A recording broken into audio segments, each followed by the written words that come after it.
Folks, welcome to an all new So Bad It's Good with Brian Bailey. This is your pal Ryan, and this, I guess, is your Sunday episode. I'm a little behind schedule. I just made it home to Los Angeles late last night. It has been a heck of a week, man. Cabo, New York. I'm extremely blessed, but it has been hard to keep up this week. I tried, and I failed by a couple of days. But we're gonna get into it right now. Hopefully you're not all talked out or tired of hearing about this week's episode of Real Housewives of Orange County, episode 10.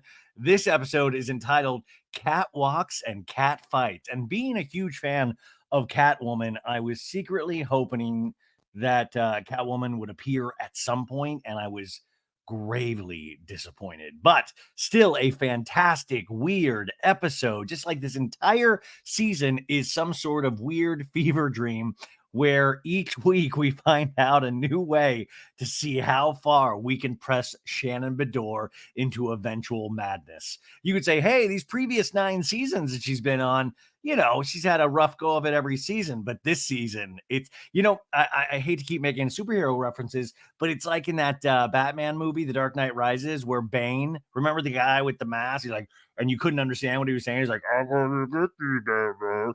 It's like, and Bane breaks Batman's back and he has to go into hiding. And they're like, is Batman ever going to come back? And he eventually, he gets, a suit. Anyway, that's not even important. The important thing is, I feel like this is the season that is supposed to break Shannon Beador's back. And I will say, in all of this mess, I still am wildly proud and surprised at how well Shannon Beador can take a beating. Like, can take a beating, and she's taking a beating in a very different way than we've seen her take beatings in the past. I mean, it's interesting. And you can compare it to a lot of things in life right now where I feel like bait is thrown out there, and whether people choose to take that bait or not is up to them. And they usually take the bait, and when somebody takes the bait, it usually goes very poorly for them, because you're like, dude, you don't have to do this at all. Like, you could just ignore it and go away. But Shannon Beador, there's a little bait taking, but not nearly what you would expect in this situation. Now, Fun Lexi, Alexis Bellino, having a tough season. I had Carlos King on the podcast a couple of weeks ago, and he was saying, or my question to him was, do you think somebody does this as a friend of and really solely focuses on one storyline, and the storyline is John Janssen, in hopes of becoming a housewife in the next season? And he was saying, yeah, he thinks that there's a possibility there of falling on this grenade, or not even falling on the grenade. She literally has the grenade, and then she keeps throwing the same grenade again and again and again, and then feigns ignorance. Like, I want to be friends with Shannon. Are you? No, you don't want to be friends with Shannon. What new girlfriend wants to be friends with the ex-girlfriend? I mean, the only people I can think of are like Gwyneth Paltrow. Like, she always is like, yeah, conscious uncoupling. What you love is love, but no, you shouldn't want to be friends with Shannon Beador. Like, let's at least be honest in that, you do not want to be friends. Okay. That's an opening salvo. I just wanted to make sure I still had it. If I still had the rage inside of me. And turns out I do, folks. Good for you. Happy Sunday. Man. Okay, so yeah, Monday we're still doing the pop culture roundup with Sophie Ross, and I will tell you all about my trip. I'll put that at the end of the episode because I have so much to tell you about the TLC 90 Day Fiance cruise I did, where Reality Gaze and Pink Shade were there, and it was just fantastic, so funny. Got to see a really cool play. I'll tell you all of that stuff, but I'm not going to bog down this because we just need to get this out, and we need to get the OC happening. Just so I can actually even get back on track, because I also have to record the finale of Vanderpump Rules season 1 for the Patreon. Hey, baddies. They filmed the season finale of The Valley season 2 last night, Saturday night. And I'll talk about that on the pop culture roundup as well, because we have some dirt, some tea, some information. But I will say, when I watched the finale in preparation of my recap of that, the last scene with Jax where he comes up to Stassi and he's like, hey, by the way, I did get that adult film star pregnant in Vegas. I've been lying, and everybody's got to believe me, but I truly do love you, babe. And Stassi's like, "Why did you do this to me?" And it's like the bullshit that like launched 1,000 ships. Jax Taylor doing that launched that show into oblivion because you really couldn't imagine that. And I think that's where, unfortunately, good reality TV lies, is when it's completely unhinged and you just can't believe there's a camera on somebody talking about this kind of stuff. It's not hidden away.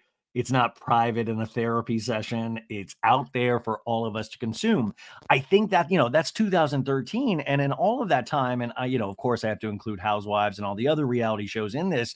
I always call it like reality show on steroids, is that we've kept having to increase the pain factors season after season.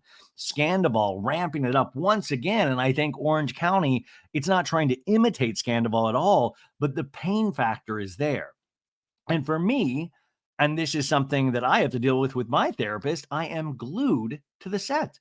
I am like, yes, give me more. Poor Shannon, please make this season be 30 episodes. Like, there's something so highly, it's like watching a car crash. It's like when you slow down to watch a car crash. And then you're like, what kind of sick person am I?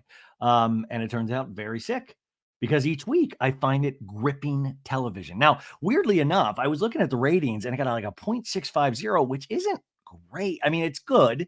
It's good compared to like Real Housewives of Dubai, but it's not great. Like Jersey this season had been getting better ratings than what OC is getting now. And of course, that's just kind of same like one night viewing. You're not adding in all the Peacock and DVR and all of that stuff. So maybe it's hugely successful once you add all of that in. But to me, this is appointment television. And I'm like, man, I feel like they are performing at a very high level. And it's not just Shannon and Alexis. Like, I don't really give a shit about the paparazzi storyline between Katie and Gina and Heather Dubrow. I really don't. Like, it was fun. And now I'm like, okay, we're still talking about it. But what I do love is that each one of these ladies, including Katie, the newbie, I really like watching this season. I love watching Gina. I never thought, because I never disliked Gina, but I wasn't like a favorite. This season, man, I am loving Gina. And like Emily, I found, like, even though I want her to have a major storyline one day, one season, of course, I don't want it to be like at like the suffering of her relationship or something, but I want her in something like a little meaty.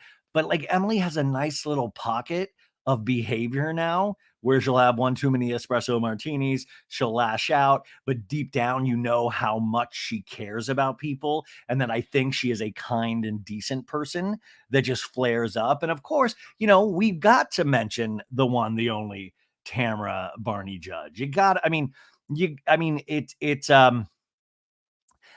trying to think of it's like when I used to audition for commercials, and you would go in and you would like, say you're auditioning for like a barista and you'd be like, hey, what can I get you? Can I get you a coffee today? And they'd be like, okay, cut, bring it way down, make it realistic, because what they're looking for is, hi, welcome to Starbucks. Would you like a coffee today?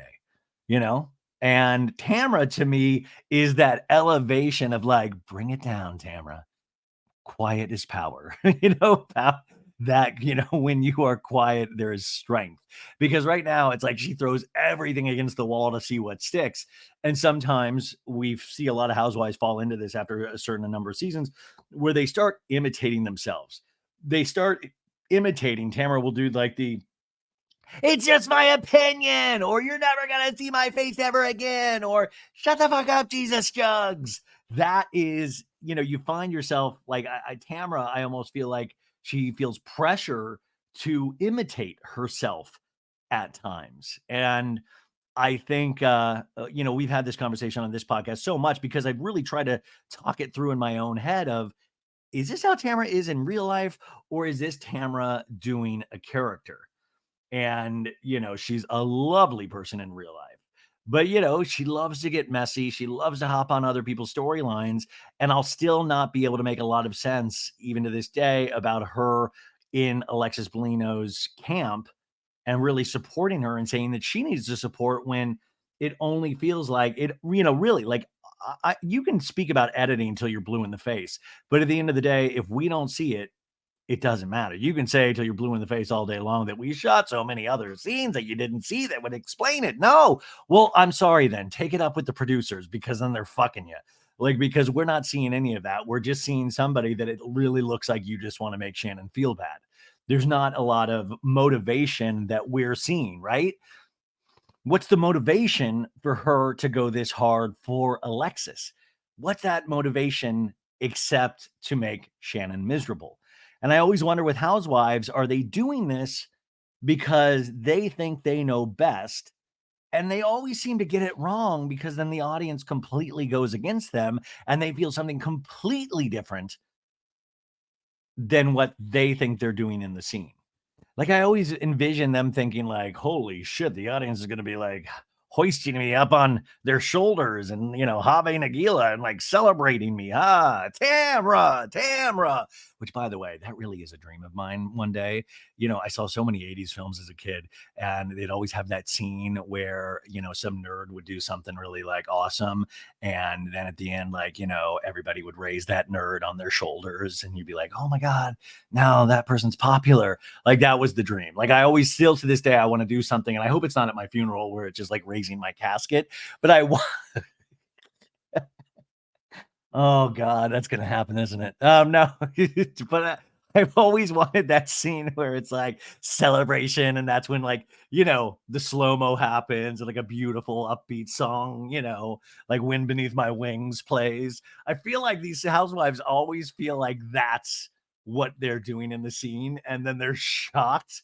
Like Alexis Bellino even like goes on interviews and is shocked about the reaction she's getting, which we do need to talk about the Watch What Happens Live that aired directly after this OC because Alexis Bellino and Katie Janela, the newbie, were the guests, and Johnny Janssen, Johnny Big Dong Janssen was front row for a man who doesn't like attention. By the way, I've been to Watch What Happens Live. You don't have to sit there in the front row. You can wait backstage if you're that concerned. And this man is like 10 rings and bracelets away from being Johnny Depp. Like he had like his gray leather jacket, his scarf, It was like thought he was gonna be like smoking a cigarette to try to even like I roll my cigarettes. I'm John Janssen. Like he was there front row, and Andy kept throwing questions to him. And I'm sorry, like you don't have the high ground here. I mean, nobody has the moral high ground when it comes to Housewives, regardless. But the fact that you're gonna keep arguing this point when I'm sorry, like once again, blame the editors, I guess. But what the editors have edited together, I believe, I'm not the you know sharpest tool in the shed, but damn, it feels like blackmail. It feels like release the tapes. I will release the tapes of Shannon Beador drunk as shit, almost running down his dog, whoever. Like they keep describing it, and then the aliens came down, and we have it on video, and it took Shannon up. Like there's all of this shit. And it's like, why even mention it? And why continually mention it unless you just want to get that 75 grand?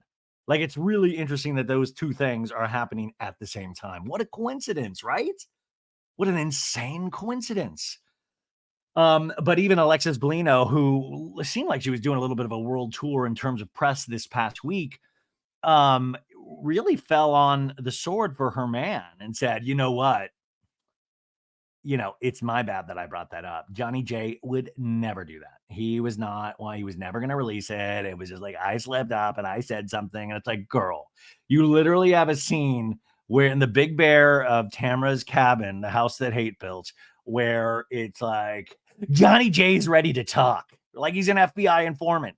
Johnny J's ready to talk. Like, what? And then it leads me to believe, what kind of conversations are you having at home? Like, if Johnny J is so worried about his reputation, like, God, I need to make the meme. Maritza, if you're listening, we need to make the meme of Johnny Janssen on Taylor Swift's Reputation cover. Because if I hear about John Janssen's reputation one more time, like, I'm sorry, I feel like his reputation is like so much worse now than it was a year ago post Shannon breakup. Like, I mean, I would sue Alexis at this point, John. Like, if you're worried about your reputation, I would directly blame Alexis and not Shannon, because I remember the breakup. It was like really sad. That sucks. But I think we were all kind of as an audience of like, yeah, it's probably good, probably for the best for both of them. Like, yeah, toxic couple. Like, and I was going to leave it at that. But now, since it's the one fucking storyline Alexis Bellino has, we got to get into it. And for somebody worried about their damn reputation, you're not going to win this battle. Why even fight it? Do you realize even how many people don't watch Housewives? How many people don't even know what we as a family are talking about right now? You, you know what I'm saying? Like, you guys have all done that. We love these shows dearly, and then you get into a conversation with like, another person in your life, and you're like, hey, did you check out that OC, John Janssen, huh? And they'll look at you like blank face and be like, what? Oh, you talking about your Bravo thing again? Yeah. No. Anyways, have a good one. I gotta get home to the kids. Like, like they completely brush you off. Like, John, it's only us that cares. You're just making it a bigger deal. You're not going to be in Time magazine at a certain point of like, man that reclaimed his life back from an abusive ex, Shannon Beador. It's never happening, John. It's not even something worthwhile. And when we did our deep dive on Johnny J. Janssen last week, it seems like you're fine financially. You own a little piece of a company. You got a nice family. You got Jesus jugs. Call it a win, call it a wash, and get the fuck out of Dodge. I mean, like, now I used to joke about it, but now I'm like, damn, this man really does want to be on television.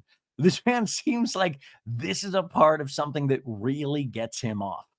Like, does he look in the mirror and go, God damn it, John, you got a face for TV.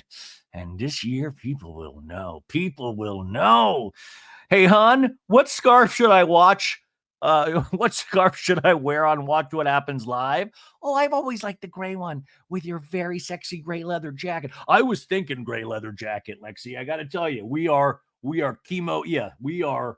What is that when you're thinking the same? That's what we are. We're thinking the same because I think I fucking look hot as hell in that gray leather. And I bet you Andy gets one look at me and goes, huh, wish that dude was gay. Right? Right? Yeah. Johnny J, ready to play, baby. Whew. Nice to have a little energy. Be back home. Okay. Yeah, let's get into it. Fuck it. Nothing personal, but if you do like the show, do the 5-star thing. It really does help. Also, remember Maritza Lopez, who does all our amazing graphics, YouTube, all of that stuff. I've been friends with her forever. She has a new podcast called Love is Latino, which covers Love is Blind. They have a season, Love is Blind Mexico. They do a bunch of different iterations that I really didn't even have a clue about. And Maritza brought that to told me about it. I've been listening to the episodes. I love it. I mean, I'm so proud of her. So go support that. Rate that 5 stars. I'm loving that she's doing this, and I want her to do way more of it. So it's called Love is Latino. So go check that out as well. And unlike me, she's concise. We're talking 30-minute episodes, you guys. We're not talking 2.5 hours. This man's losing his GD head every episode. No, I mean, this person's already got pace down, not like this goofball. Okay, this episode, like I said, catwalks and catfights. And this is the description the cable company gives us. Katie wants Heather to finally hear her truth, causing an upheaval in her friendship with Gina. Okay, yeah, I love that they always pick the sentence that is like the least good storyline of the entire. Like, okay, why don't we have like Shannon looks like she was run over and still forces herself to go to dinner because they won't accept a non-disparagement clause in the 75. I mean, like, this is the sentence you go with? Katie wants Heather to finally hear her truth. Like, that should be the 3rd or the 4th sentence. Are you kidding me? I mean, even Gina saying coffee should be in there before Katie wants Heather to finally hear her truth. Also, you guys, Real Housewives of Salt Lake City comes out this week. I think on Wednesday. I saw the first episode. It is way funnier than I was expecting. And there was a little disappointment because, we're in the shadow of Reality Von Tease, and they kind of just pick back up. And there's a few mentions. I can't, but overall, there are some funny fucking scenes. Like, there's a scene where Whitney and Meredith Marks are fighting about bath bombs. You're like, I I have a bath bomb. And Mary's like, I can't believe you have made a bath bomb when you know that I have a bath bomb collection. And Whitney's like, bath bomb? And then they just keep saying bath bomb back and forth and back and forth. And there is something so brilliantly comedic. Like Whitney's face in that scene makes me laugh so much. And there's like a scene about Diet Coke, which I always appreciate. So I think you guys are gonna like it, but it's a solid start, but it's not I mean, it's insane. I mean, it's insane, but it's not insane in the way of, you know, Shannon ran her car into a house. Tom cheated on Ariana with Raquel. It's not there. Like it's a good, solid base from which to launch, you know? So that I'm very excited for you guys to see that. We'll be covering that on So Bad It's Good. We got to figure out the schedule here because I love doing interviews with people. And I know sometimes those are the least one. I mean, like, you guys are so great to me. And thank you. The Ian Sterling Love Island narrator, I love getting messages from you guys going, I don't watch Love Island. I don't know who this guy is, but I love the interview or the Mormon wives. Thank you guys so much.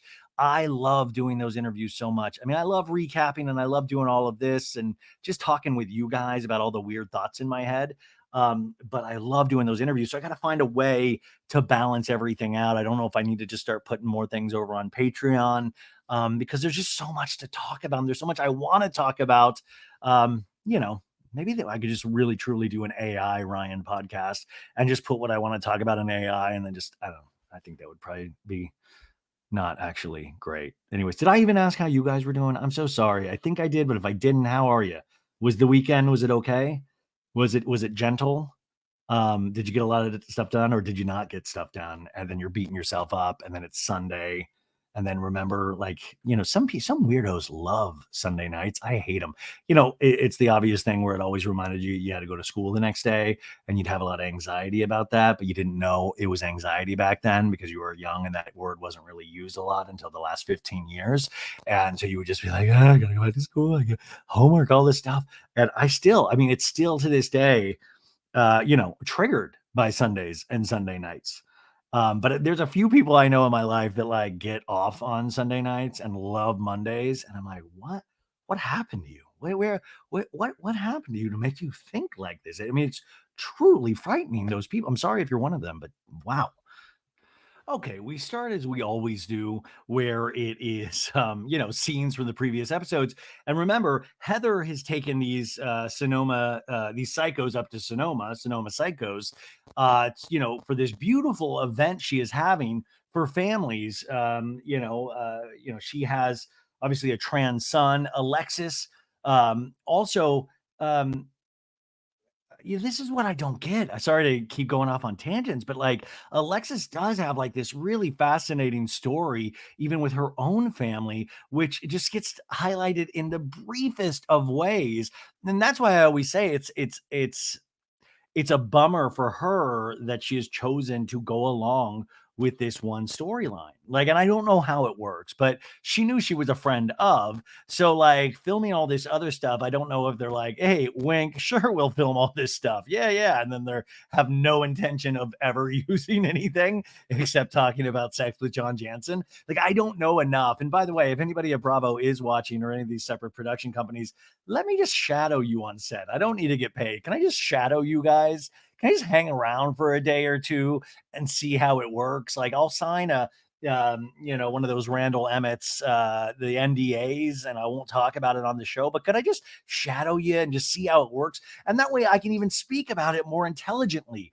Like I shoot from the hip a lot of the times and everybody's like, well, you don't really know how it works behind the scenes. Let me know how it works behind the scenes. It might be good. I might be able to share it with, we can figure it out together because everybody says how real these shows truly are until you get what you consider a bad edit. And then all of a sudden, it's not nearly as real as it could have been. Anyways, we open up with these scenes, and Heather Dubrow last episode was packing with her new assistant. And remember, she was just like, she packs things in just $100 bills. Now they're like tissue paper, but it's like Heather Dubrow's like, I pack things in $100 bills.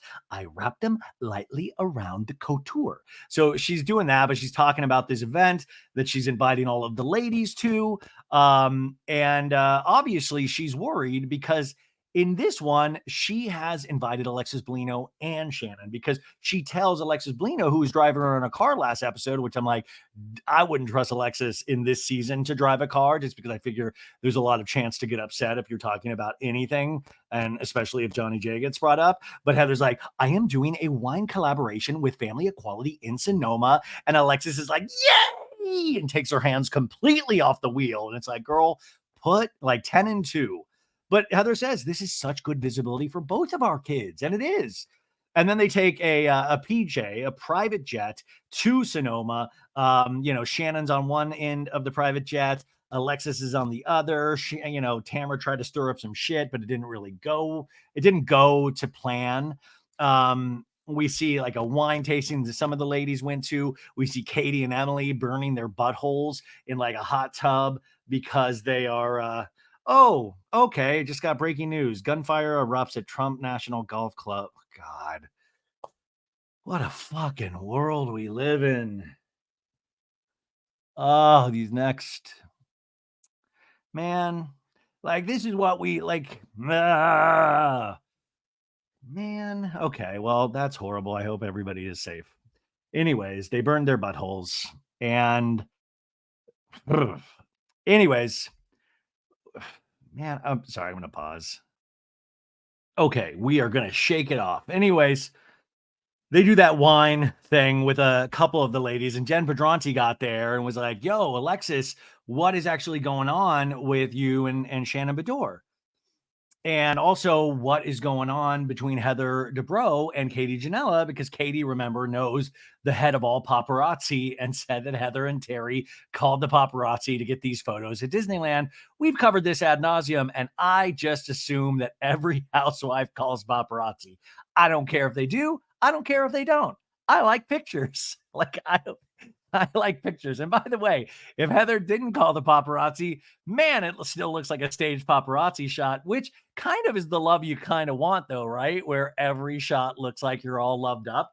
And I've said before, and I'll say it again, I think Heather and Terry Dubrow are perfect for one another. They truly do seem like they love each other dearly.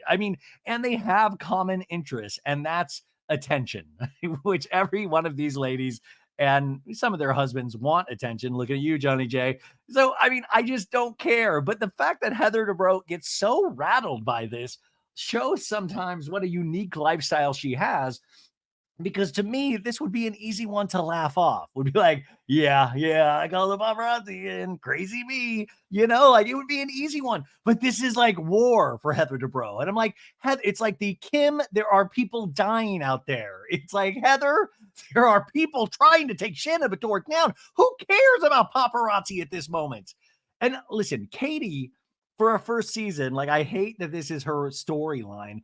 I'm uniquely confused about Katie because she doesn't seem insane, but like in this episode, Gina is like, you're a liar. You're always a liar. And I will tell you guys, I understand that my Gina sounds like Edith Bunker from All in the Family. I've gotten that. Yes, I don't know how to do imitations. These are the voices in my head. Deal with it. I'm sorry. And Gina, I'm sorry to you because I truly am a fan of you this season. So I hate, listen, I'm childish, I'm immature, I'm all of the bad things. And at the end of the day, like I always say, I'm the biggest loser here. Like the grown man doing this show, me, yo soy loser right here. But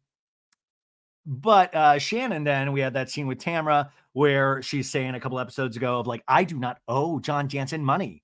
And Tamra going, is he suing you? Even though Tamra already knows that he is. He's suing me for $75,000. And she lets the other ladies know she countered and offered half.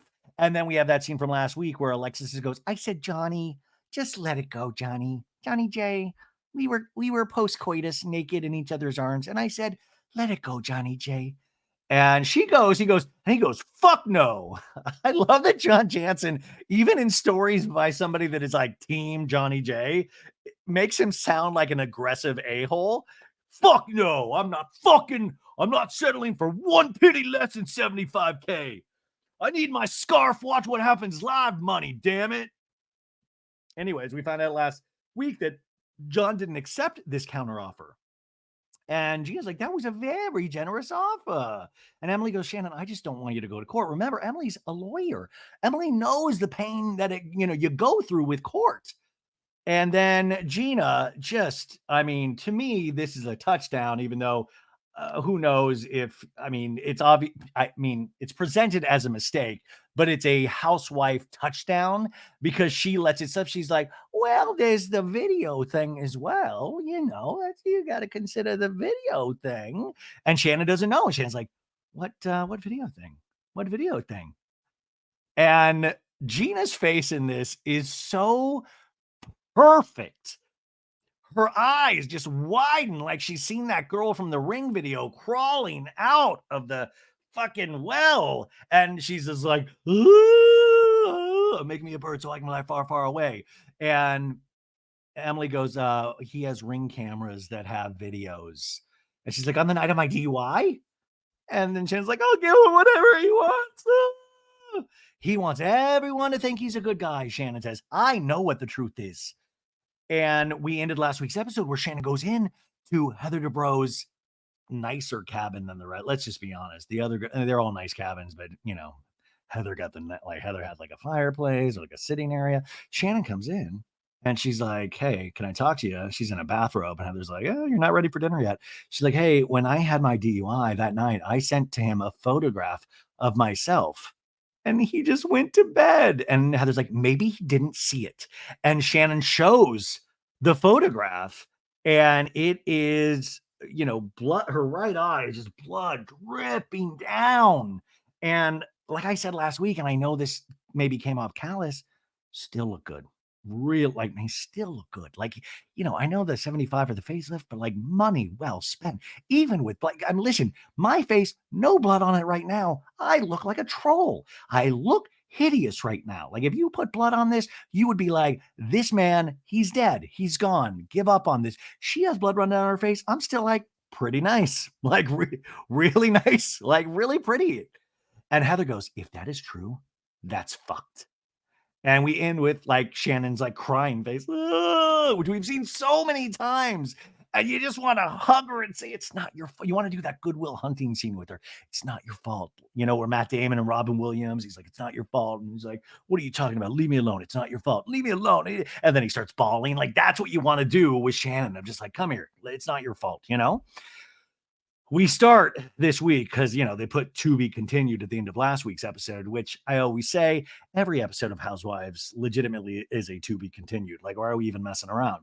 And we pick up right where we left off. And Heather goes, I'm really sorry. I know this is really hard. And I know it's hard to have Alexis here. I'm sorry. And Shannon's like, it's okay. It's okay. It's okay. And then Heather goes, well, can we have just a dinner? And Shannon's like, I don't know if I should go. And let's kind of like depuff my face. And then Heather goes, no, I've got glam. And I'm like, free glam? I feel like every housewife from every franchise heard Heather, like this is like the bat signal for Housewives. And like, I heard free glam. What's going on? Jen Shaw, like Shawshanks her way out of prison of like, I heard there's free glam. Like shit. And by the way, Shannon's like, free glam. Well, I am in the whole 75K for John. I could use the free glam. Like, and also, I love that Heather has the glam. Heather, have you made the offer to everybody else for the free glam? Because I feel like this could be a storyline for the rest of the season of like, you gave Shannon free glam. What? Do I have to have blood dripping down my face for some fucking free glam? Anyways, Heather's like, well, why don't you get your outfit on and come back? Put your face on, and then we'll go to dinner. And Shannon's like, okay. And I'm talking about, she's like, I am very concerned about Shannon. I have never seen her like this before. I have never seen her so fragile, so broken. I'm very worried about her.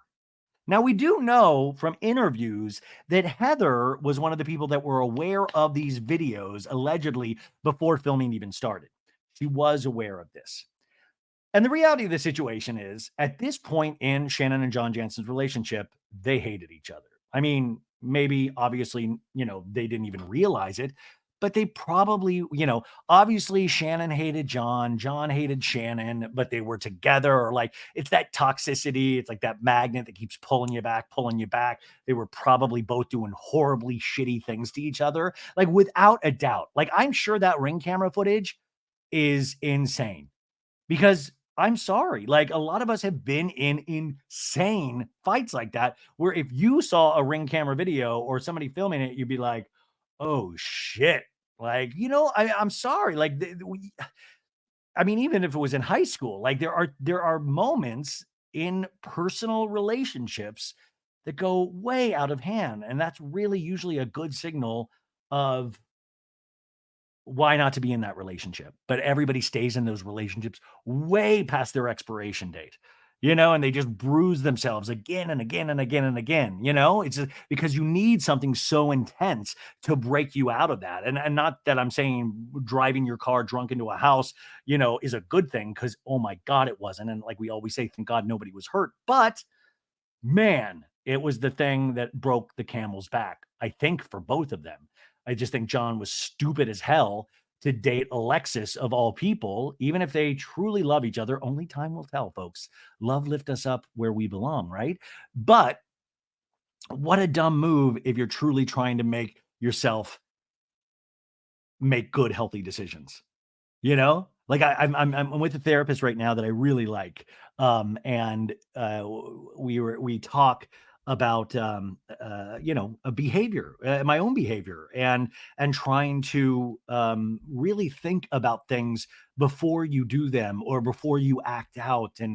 And I know that sounds crazy because a lot of people have learned certain things at a very young age, and other people have not learned them, and you repeat the same mistakes again and again and again, and it's really, really scary. But you want to make those good, healthy decisions. But sometimes when you're used to making such unhealthy decisions, that is so normal to you, and it fits you like a warm, comfy, horrible blanket, that when you make the right decision, it feels completely awkward and out of place. And you have to practice that. You have to legitimately, and your mind will betray you. You have to really stop and think about that and go, okay, this is healthy. This feels normal, but it's not. This is healthy. Okay, so we're back in the scene. They hug, and I like when Shannon's like quiet. Shannon, like, thanks. I'm gonna go get my free glam now. I would love if Shannon and this whole thing was a ploy just to get free glam. Like, hey, can you come back here on Tuesday as well? I think I'm gonna be feeling bad then as well. Every day free glam from here on out. Thanks, Heather. Thank you. By the way, Katie, I totally disagree about the paparazzi thing. You would never call paparazzi. Just a little more blush. Thank you. Thank you. Okay, so we have the montage of everybody getting ready, and now Katie goes into Jen Pedranti's room, and then at the same time, Emily and Gina, they're in their room, and Gina's like, I just want to have a sip of this coffee. And Emily's like, hey, how do you spell that? Do you spell that Cawfee, coffee? And she's like, that's exactly it. SAT words. I love the relationship they have, like where they can make fun of how each other speaks, Anyways, on the other, so we have three separate storylines going. We have somebody knocking on Heather Dubrow's door, and it's Shannon Beador. And Heather's like, you look pretty. And Shannon's like, it's just a wine country fix up from people that cry their flipping makeup off. And she sits in the glam chair. And then you guys brace yourself, okay? We're over in Fun Lexi, Alexis Bellino's room, and she's FaceTiming with somebody. And it's the devil himself, Johnny J. And she's like, I miss you. And he goes, I miss you too. And there's a close up. It's not a FaceTime, sorry. It's just an actual call. And we see that he is saved in her phone 2 hearts, Johnny J. 2 hearts, Johnny J. Now in my phone, he's 1 heart, John Janssen. So I was like, 2 hearts, that's overkill, but to each their own, right? And he's like, what's going on? What's going on? Hey, and he's like, are they filming? I'm using my TV voice. What's going on? Does that sound normal? I bet you look beautiful. Anyways, Lexi's like, Heather took me to meet some of the people that are putting on the charity event that's happening tomorrow. We went and did that. He's like, okay. And we tasted some champagne. Like there's a lot of meaning behind the champagnes, John, that are geared towards Heather and just them working together and for the charity event and all of that. So it was actually super cool. And he goes, yeah, okay. And she goes, so now I think we're eating here on the premise. And I will say, this has nothing to do with the event. The event, amazing. Like, truly. Love, love, love. Okay. So then we go back to the cabin with Jenn, Pedranti, and Katie. And they're like, Katie's like, oh my God, something happened. Jen's like, what? And Katie goes, Gina mentioned the videos to Shannon. And Jenn Pedranti's like, oh no. Oh no. Shannon got really upset. She is like broken. And then oh my God, you guys, we flashed to Heather. Oh my God, we flashed to Heather Dubrow's cabin, and the glam, I mean, the glam team. There is a shot of Shannon, and I don't even know if she's trying to look extra miserable, but it's like she's like, uh, uh, uh, I mean, you guys, it is startling. And like you can tell the glam's like, fuck, what do we, I mean, where do we even begin, right? Like, what do we even do here? We got prosthetics. And the glam's like, so what's the plan? Are you guys eating here? And Shannon's like, I don't know.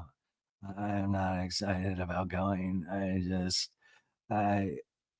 then the hair lady's like, well, I never liked John Janssen anyways. And Shannon's just looking in the mirror, trying not to cry. Anyways, we hear Lexi finish up her phone call with John of like, did you finish yet? No, she's like, all right, honey, love you. He's like, love you, bye. And there's knocking on the door. And it is Emily Simpson. And Lexi's like, you look so cutesy, Emily. Hi, honey.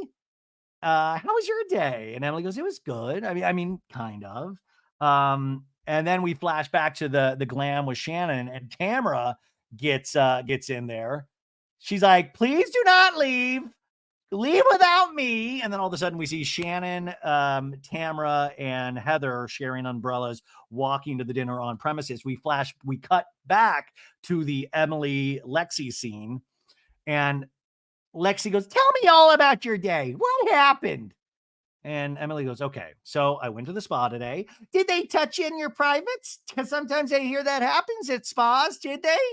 Because that's not good. That's not good. No, she goes, no, Emily goes, I went to the spa today and the videos came up. And Lexus is like, I was young. I needed the work. And she's like, no, not those videos. Gina brought it up and told Shannon. She was bawling. She was shaking. By the way, she was bawling, she was shaking. Now I just speak in Tamra. Like if Tamra was in this scene, Tamra would like yell, it's because she didn't have her medicine or alcohol. That's why she was shaking. It was the DTs. Emily goes, I feel horrible for Shannon. And Lexi goes, I mean, it's not just only Shannon's side of the story. It's not just everyone feels sorry for Shannon. It's just not. We flash to the dinner, and the three ladies are there, and the barkeep's there, and Heather orders an espresso martini. Listen, I like espresso martinis. They're good, but I mean, maybe we need to like put our foot down with espresso martinis on Bravo. Like below deck, I feel like, but now, I mean, these espresso martinis, I mean, it's running rampant on OC. Emily's ordering espresso martinis. Heather's ordering, like, it's just so many espresso martinis. Anyways, they get two of those, one for Tamara and one for Heather. And then he's like, and ma'am, what would you like? And Shannon goes, can I have a Belvedere and soda? And Tamara, talking to Head, goes, I am floored that Shannon is going to be able to set me up like this so I can bash her again. No, she goes, I am floored that Shannon feels so comfortable that she's just ordering drinks. Drink, D-R-I-N-K. Just what she didn't say, load it up, give me a shot, and I don't know. But I understand that it's weird. I understand. Shannon in the scene goes, it just was a lot today. Just was. Tamara goes in a tugging head, I know how Shannon's mind works. If she doesn't drink, then it's her admitting she has an alcohol problem. If she says, oh, I can have one or two drinks, I'm fine with that. Then it's not like, oh, I'm hiding something, which, by the way, it also kind of shows Tamara's so cognizant of this, but also is cognizant of the fact that Shannon is so uncomfortable around Tamra because she's such an unwelcoming friend at this point. So even in Shannon's head, you can tell it's this battle of the drink. Like Tamra's not adding any sort of help to this situation at all. I mean, it's really just trying to collect information on Shannon. And I feel like I feel like Shannon is cognizant of that, but at the same time, yeah, man, like when you are going through this shit, this is a crutch. Yeah, I hope Shannon can get away from it at some point. And I adore Shannon and I believe in Shannon, so I hope she can get away from it. But this ain't it for Tamra. I don't feel like this is the route to take with her. You know? Maybe, I mean, you guys might have a totally different opinion. Anyways, back to Emily. She goes, fun Lexi, I wanted to talk to you. Fun woman to fun woman. It just seems like it's getting dirty and it's getting salacious and it's getting mean. And Lexi goes, there's nothing mean on our side or the videos would be out already. The videos would be out already, wouldn't they? Wouldn't they? And Emily goes, so back off. You've told people about them. And then we flash back to like the Katie telling Emily about ring camera videos running over her daughter almost, which obviously I don't think that was the night of the running into the house. So there's multiple ring videos, which, Emily just nails it on the head. Emily is thinking logically here. Like, okay, you didn't release them, but you did enough damage by just talking about them in the first place. That's a threat. Lexi in the scene goes, I don't know what you want me to do. I can't put the toothpaste back in the tube. I can't put the condom on the Johnny J dick. You know what I'm saying? And Emily goes, just have a little compassion towards her. That's it. In a talking head, Lexi goes, do I feel bad for a woman who's distraught? Yes. But also, why would you bring it up in the middle of a freaking charity event weekend? Why? Stupid. Well, Alexis, why would you bring it up at all on a Big Bear weekend, if not to try to make yourself look better and make Shannon look shitty? Like the whole thing is rotten to the core. So you can't, now that the toothpaste is out of the tube, you can't blame Gina for accidentally slipping because it's a charity event.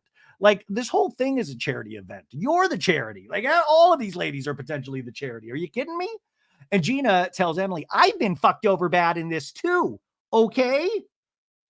I'm really sick of everybody taking pity on her when she ran into a fucking house and is still drinking. And Alexis has got these huge hoop earrings and she has this necklace, just this huge necklace. I mean, it must have some sort of like magical power. I mean, it's like that big where you're just like, holy shit, does that unlock some sort of like mystery? You know what I'm saying? Like, are the Goonies need that to like get the treasure at some point? This necklace, like, is that the thing they're gonna put in and get? Anyways, Lexi goes, and everybody has been horrible to him, and I'm still trying. So I don't know what else I can do for you guys. Well, maybe just stop fucking threatening the videos. You can do that for me. How about doing that for Ryan B, Johnny J, Ryan R? What? You know what I'm saying? Just do that. Just do that. Just try to get along with your fun Lexi self. Just do that. You are enough, Alexis. You are enough. And Alexis is putting on her coat going, well, I just wanted to see if there was something, in the talking head. She goes, I really went in the hopes that Alexis could just soften a little. Look, I don't know how I'm supposed to go sit at dinner now. She's already so vulnerable, Lexi says. I need to just stay here. And Emily goes, okay. So Alexis goes, I don't know how I'm going to go to dinner now. And what did you guys think about this? Because I think, good for Shannon, but Alexis also kind of admits guilt and admits guilt because then you can't face Shannon for the bullshit that you've been threatening. Or were you asked by production not to go because Shannon really truly was at a breaking point? But Alexis, this is what happens when you actually bring shit up in scenes previously. Because you've been a housewife before, that it is part of a storyline now. Once it is out there, it becomes part of the show. It just does. Emily says, I think that she's just on the John Janssen defense train and she can't get off of it. What is the John Janssen? If the video fits, you must acquit. And we go to dinner. We see Gina and Emily come in, Tamra, Heather, Shannon. They're all there. And Tamra says to Emily, goes, did you get my text? And Emily goes, I reply. And Tamra goes, I didn't see it. And Emily goes, yeah, I said, I just finished, bitch. It didn't go so well, Tamra, because that's obviously the conversation with Alexis. And then Tamra goes, okay, I got to go pee. Which, by the way, okay, I have to go pee. What if people starting rumors about Tamra? Like, why does Tamra always have to pee so much? Why is she always going to the bathroom so much? You know what I'm saying? Like, okay. Anyways, Emily goes up to Shannon, and Shannon goes, I offered to pay the amount, and they won't agree to a non-disparagement clause. And Gina goes, they were going after you. And Emily goes, see, that's what tells me it's not about the money. And Shannon goes, I feel like I'm in a bad dream. In a talking head, Shannon goes, I never, ever thought that I would be in this situation with John. We flash back to Eddie and Tamra on a date with John Janssen and Shannon back in the day. And Tamra goes, do you guys feel like you want to get married? You know? And John Janssen goes, yes, I've never loved anybody as deeply as I love her.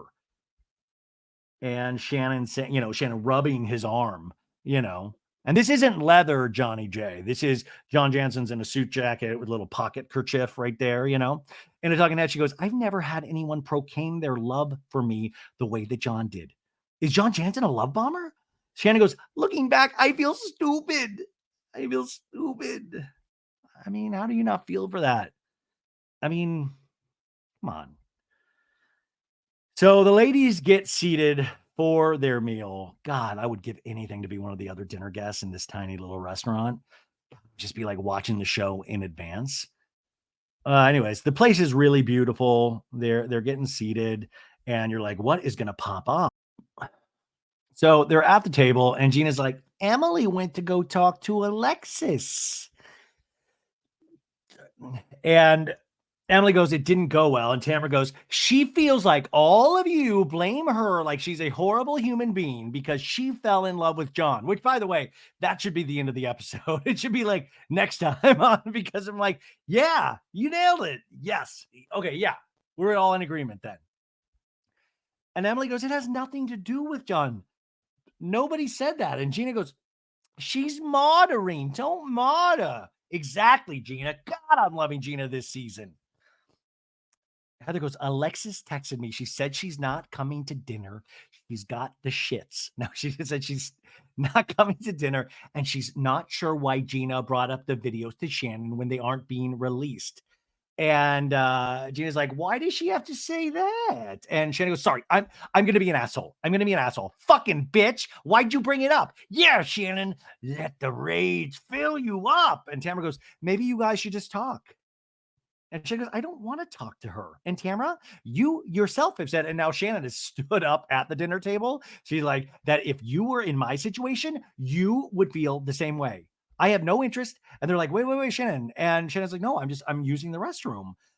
And Tamra goes, well, I would be upset. Yes. Because Tamra did say that. This is where it backfires when people have long memories of like, Tamra, you yourself have said, what, and Tamra's like, well, I mean, that's out of context. And Shannon and talking goes, I have no idea why Tamra is becoming so close to Alexis, because they were never close. And we have a flashback to the reunion back in the day when Alexis was on there, and she's, talking to Tamra, and she's saying, you have multiple personalities, Tamra. And then Tamra going, you are psychotic, Jesus jugs. Shannon says, do I think that I factor into that? Possibly. Tamra and I talking, and I goes, I mean, Alexis has emotionally gone through a lot. And that's one thing that brought us back together, is she kind of confided in me and talked to me about it. I feel like Alexis needs just as much support as Shannon does. Well, sometimes your feelings aren't fact. I mean, that might be your feeling, but what a bizarre feeling, because in a sense, you would feel like, well, Alexis has made her way back into a show she wanted to get on, and she also has the love of her life. So what, she needs support so people like Gina can like her more? What are we necessarily supporting? Because it feels like the obvious answer would be supporting Shannon because of her poor decisions and, trying to actually become this better person, pay her dues, still, having an occasional drink, like helping Shannon. I mean, I'm sorry. Am I being gaslit? I feel like Shannon is obviously the one that needs more support. Heather goes, it's very difficult to navigate for those of us that are friends with both. And Shannon is now out of the bathroom, and she's like to the corner with Jenn Pedranti, and she's like, I was so upset. This guy is obsessed with people thinking he's a good guy. I don't give a shit about Alexis. Like, who are you defending this guy like this? What the fuck is your intention? Your intention is to hurt me. And Tamra, back to her at the table, goes, I will tell you one thing. There's a lot of people with shitty fucking intentions. That's not Alexis. I mean, what are we even doing? That's not. Well, it really does. Then gosh, what we're seeing, we can't believe because it really does come off like shitty fucking intentions. Shannon did not ask for Alexis to come back on the shitty fucking intentions. What Shannon, she wanted to skip out on $75,000. Is that the shitty intention you're talking about that she's getting sued for? Like, what are the shitty fucking intentions? Like when you speak in these bold proclamations without specificity, it's nothing. We flash back, we cut back to Shannon and Jenn, and Shannon's going, "You and John strategize because you know what? He used to do that with me before I filmed. He was telling me at 9 months, people dream what we have. You are my person. You are my future." And the ladies are at the dinner table and they can hear her screaming. And Heather's like, "Why is she screaming?" And Gina's like, "You think she'll walk in the fashion show?" Yeah, yeah. Oh no. What if this fashion show, if we don't get Shannon to walk, what are we even doing here? Tamra goes, "She's walking in the show. She's walking in the show." Heather goes, "You know what's bigger than the issues between Alexis and Shannon? Family equality at this event I'm throwing. This is very important." We flash back to Shannon and Heather and a couple of the ladies in a jacuzzi where Heather is talking about this family event going, "I wanted to like supersize it a little bit. It's going to be a fashion show and all the proceeds from that day will go to family equality also." In a talking head, Heather goes, "Tomorrow is game day and I expect nothing but happiness and supportiveness." And, right then and there, like Heather's right. This family equality thing, big deal. It's for a great cause. But we also intersect that with being on the Housewives. And there's never been a big event where everybody's like, let's be happy for the big event is usually where the real shit goes down. And also, let's just also alleviate ourselves from any pressure here is that just the fact that we're able to bring this event so much up on a show like this, that's what's important. And Heather knows that. Like the event is in the moment amazing, but really what it means is it's coming out to us. It's having us learn more about it. That's the amazing part, no matter what happens at this function. So Heather goes, they'll never ever have to be in. No, Shannon. Just sorry, we cut back to Shannon, still yelling to Jenn Pedranti, going, "I will never, ever, ever be in the same room with her again, unless I get free glam for 3 years." And then Shannon goes, "Well, apparently that's going to happen tomorrow. It's going to happen tomorrow. But after that, I'm fucking out." Shannon goes, "Okay, can we go back in there? I'm kind of hungry. Come on, let's go." Anyways, we're back at the table and food's been delivered and Emily is like, "What is this?" And Heather goes, "It's cheese." And Emily has the cheese hanging out of her mouth. It falls down her boobs. Emily, anytime there's like a scene with food, Emily is it's brilliant comedy. Like it's always spilling out of her mouth onto her chest. I love it. I love these comedic scenes. Shannon comes back and she's quiet, Shannon, after yelling. She goes, "Can I just ask one favor? Can we just have a night where there's no talk about Alexis or John? Like I've had it." And Tamra goes, "Well, I think we've all had it. I'll save it for my podcast." Shannon goes, "By the way, I offered to pay him everything he wanted, but he refuses to agree on a disparagement clause," which is standard. And Tamra goes, "Wait, was that his idea or your idea?" And Shannon goes, "It was my idea." And Gina goes, "It's good for both of you." And Tamara agrees. And Shannon goes, "So I don't want to be an asshole, but I feel that all this shit is not healthy. And I like to maybe laugh a little.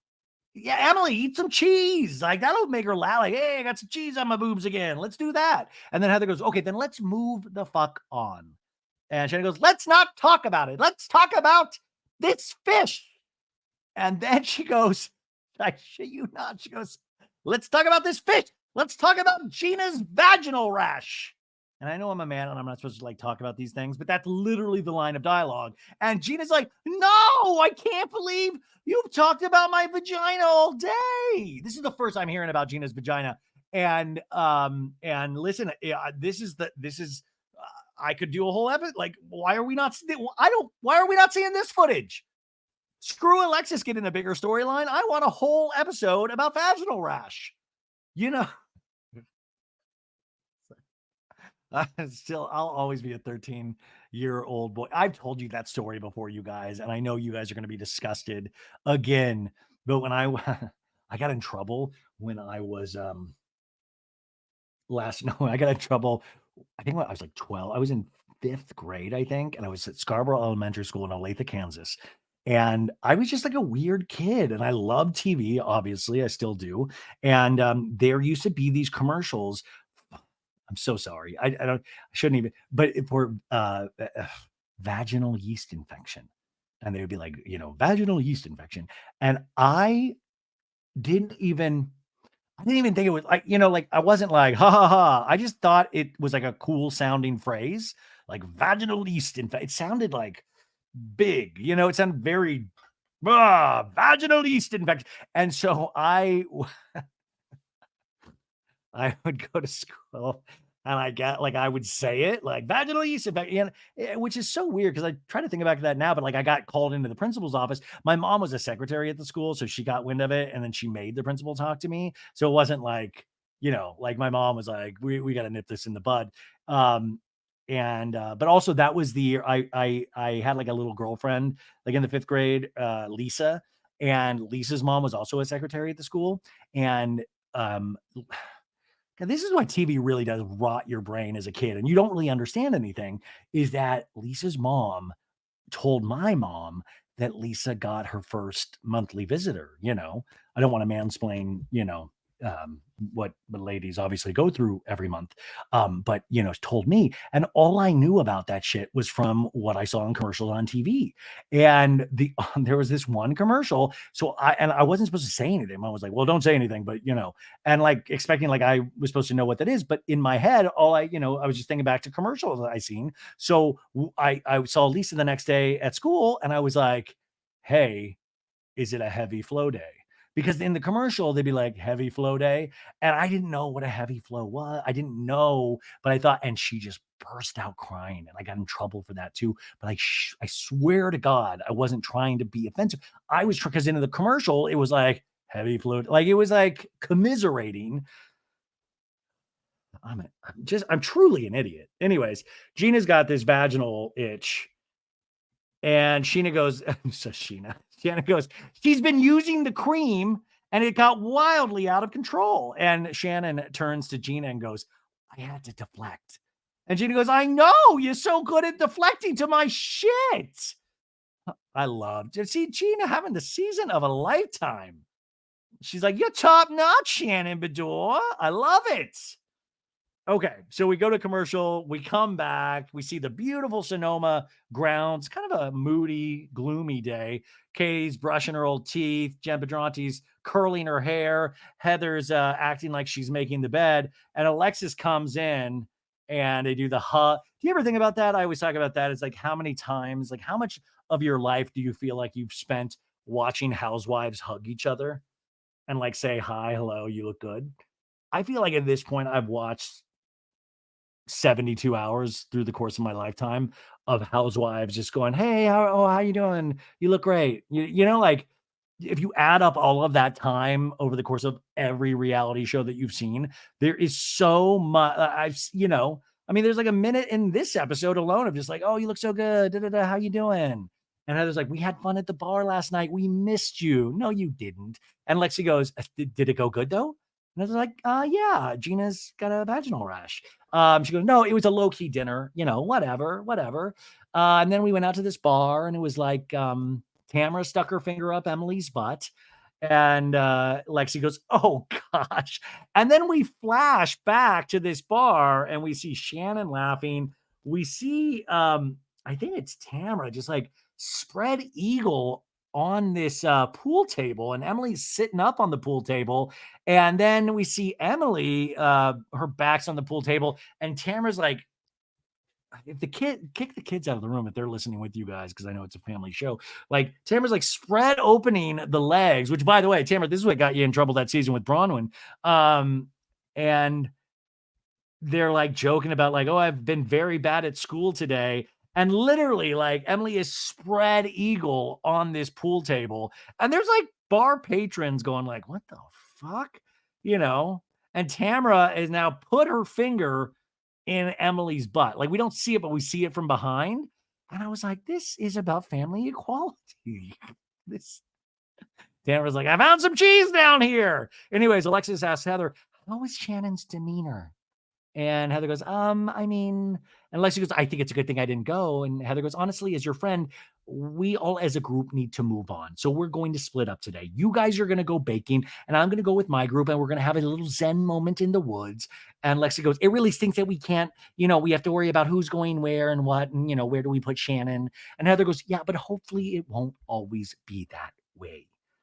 And Gina goes, well, let's strive for that. I stayed in my room for 13 hours last night. When I hear that, I'm like, why not 15? Why not say, let's make it 24, And Gina, Lexi goes, because I am not going to kick somebody. I'm not going to do that while they're already down. And then we flash back to the night before with Lexi on the phone with Johnny J. And Johnny's like, it's amazing that people assume that Alexis and John are scheming on how they can hurt Shannon. And Lexi's like, I just want to get to a place, Johnny J, where we can be civil to each other and be in the same room. And he goes, yeah, John, can you believe that this is what we're all thinking? Can you believe it? You've got a lawsuit happening, and yet we're so naive to think that this is, we've heard about these videos. Like, of course we think that, you fucking dolt. Anyways, Alexis, in what seems like a written talking headline, goes, the tornado around Shannon Storm's Beador is her own she created. Stop creating storms and just live life in peace. How does this fucking make any sense at all? You are creating the storm. You are the storm. Lexi storms Bellino. Like, you are the storm. How do you not see, if you were not here, or you could shut your yapper about Johnny J, we would not be talking about Johnny J. And if you think I'm wrong, we should give it a shot and a chance, see if it happens. Anyways, Heather in the scene goes, and then I have to go to the venue. I have to get everything set up. And my desire is that everyone just shows up with their A game. Let's all, let's all. Anyways, we have Katie and Jenn. They're in a lot of scenes together. And they're talking that they slept really good. It was raining. And Katie goes, I think I'm going to have a chat with Heather. And Jen's like, about what? What do you have a storyline? And Katie's like, well, we tried to talk at the traders party. Remember that horrible episode with the traders? Yeah, we tried to talk there. And she quickly was like, no, we're not doing this. We're not doing this. And we flash back to that where Katie apologizes to Heather, goes, I do want to apologize to you. And Heather goes, I don't want to relitigate everything, honestly. And Katie goes, I want to move on. And Heather's like, it's unimportant. Katie in the scene goes, I want her to know that there was no will and it was forced on me. She says in her talking head, I want to apologize to Heather again because I think she thinks I'm this horrible person that was coming after her. And we flash back to the paparazzi conversation at the golf event. And in her talking head, she goes, no, it's not true. So if she could just let me say my piece, then we could move on. Because I feel like I'm getting all the blame for something that actually wasn't my fault. And Jenn goes, so you want to just explain to her, Heather, Katie goes, I was told to tell you. And then in the moment, she made it out to look like it was all me. And Jenn goes, Gina was? And the way Jenn Pedranti says this is exactly how I feel about the scene. Like, wait, what? Gina was? Wait, what's going on again? Okay, so Gina in that scene, to me, I thought Gina was being a good friend to Heather, going like, knew the information, but said, if you don't tell Heather Dubrow, I'm going to tell her. And then Katie did tell Heather Dubrow, and Gina was like, yeah, I'm so confused still about the Gina of it all. And this, to me, even though I know it's real, it to me feels like, especially for somebody with the first season, that if I was a producer saying, hey, Katie, we want to get you in there. What if, how Heather kind of brushed off your apology? What if we gave it one more shot? At this upcoming trip, why don't you consider going? I feel like there's a lot of like suggestions like that. That's what this feels, because in a normal world, you would be like, well, it'll work itself out. It'll work itself out. And the family event, probably not the place to do it, especially after we saw the shit between, Shannon and Alexis. Maybe now's not the time to bring up something, I'm here on the trip. I got invited, but like, now's the time. Anyways, Jen in a talking head goes, God, Katie, we're doing this again. Even though I understand where Katie's coming from, you're probably not going to change Heather's mind. I think it's best if Katie just let this go. Or hire paparazzi to come up and shoot Heather and go, I called him this time. Truce. And then we all laugh about it like on an 80s sitcom. Jenn tells Gina, Jenn tells Katie, sorry, that she goes, okay, can we get through the sound bath healing first? Which, if I had a nickel for every time I said, can we get through the sound bath healing first? And, Katie's like, yes, yes, yes, we'll do that first. Heather comes out to meet these two ladies, and they're all dressed, and they're like, where's Shannon? And Jenn goes, I went to Shannon's room this morning, and we flash back to Jenn knocking on Shannon's door, and Shannon once again opening the door like Night of the Living Dead. She's like, you're still in your bed clothes? Come on.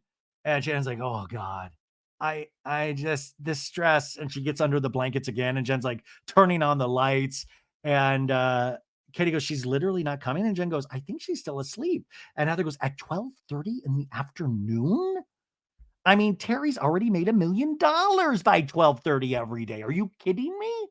And then the other group, we have Tamra, who's all bright and bubbly. You got Gina, you got Lexi, and you got Emily. So they're all in a group. And Lexi goes, how is everybody? And I was like, good, how are you? And she's like, I heard you guys had a very late night. I heard you had Tamra's fist in your butthole, Emily.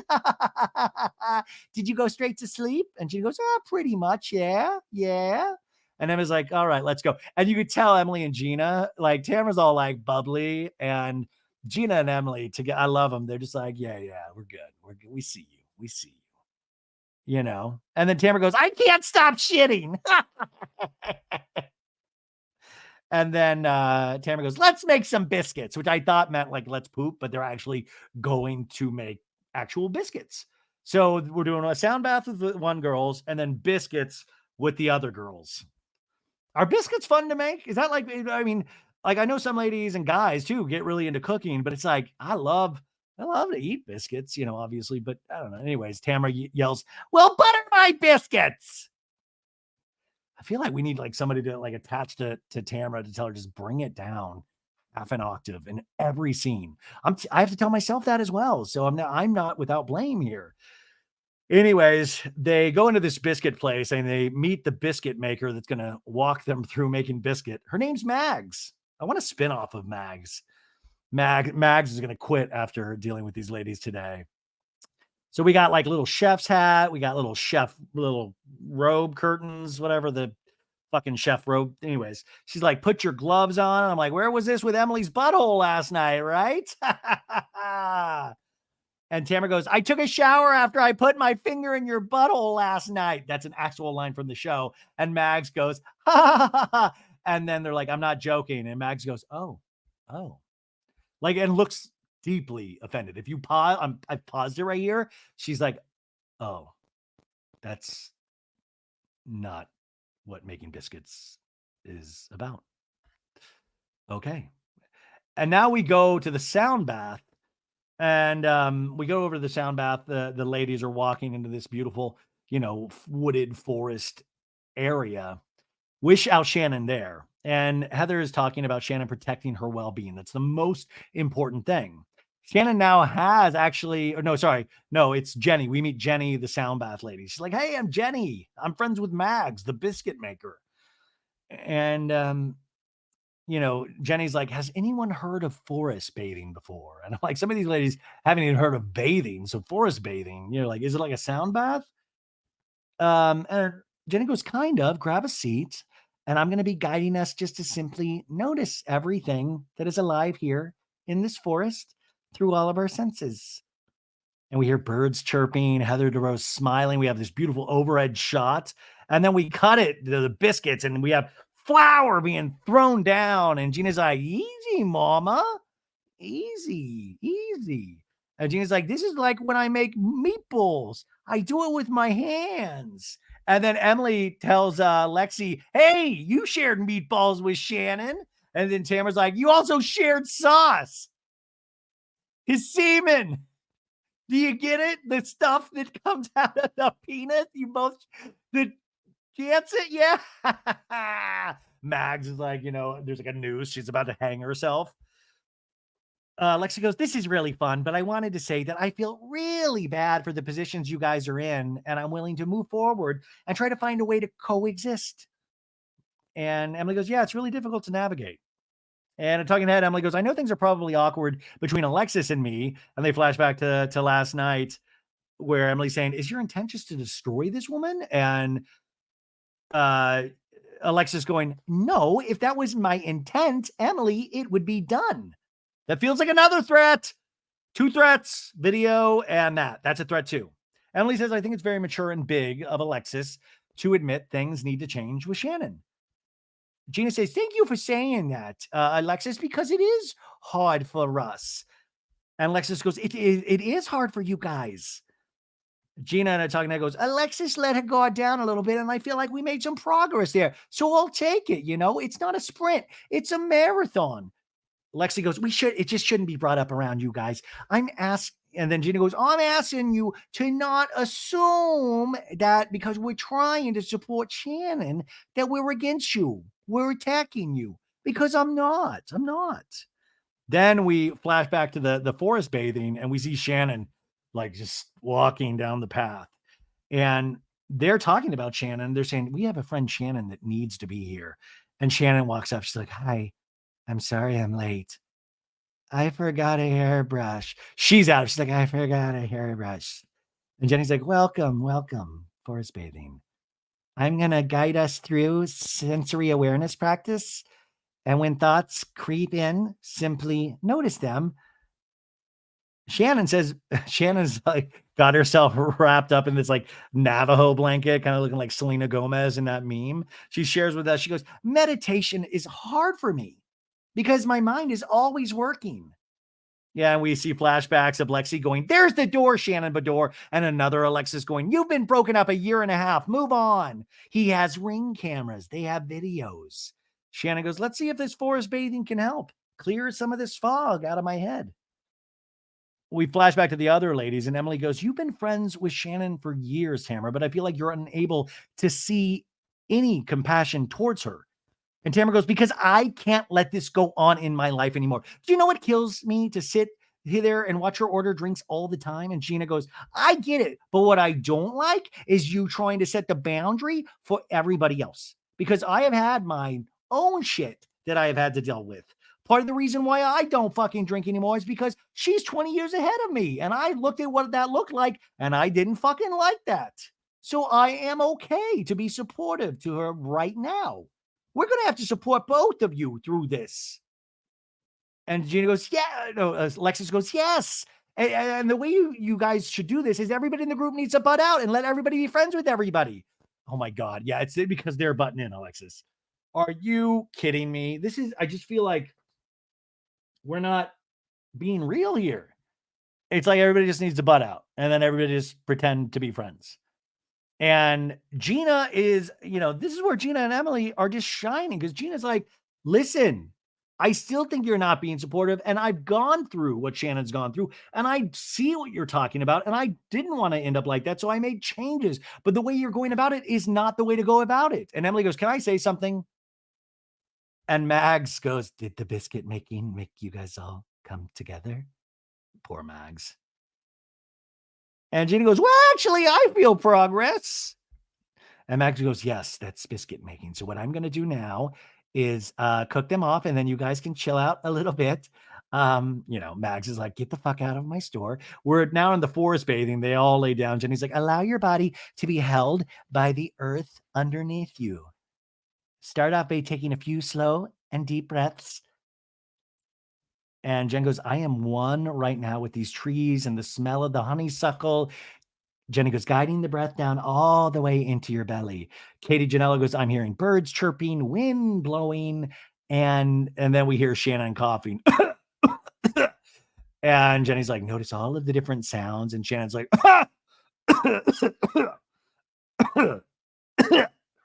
and Katie's like, Shannon's hacking. Ugh.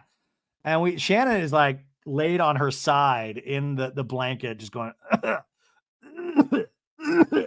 Heather goes, oh my God, the coughing. I thought this was supposed to be very serene and relaxing.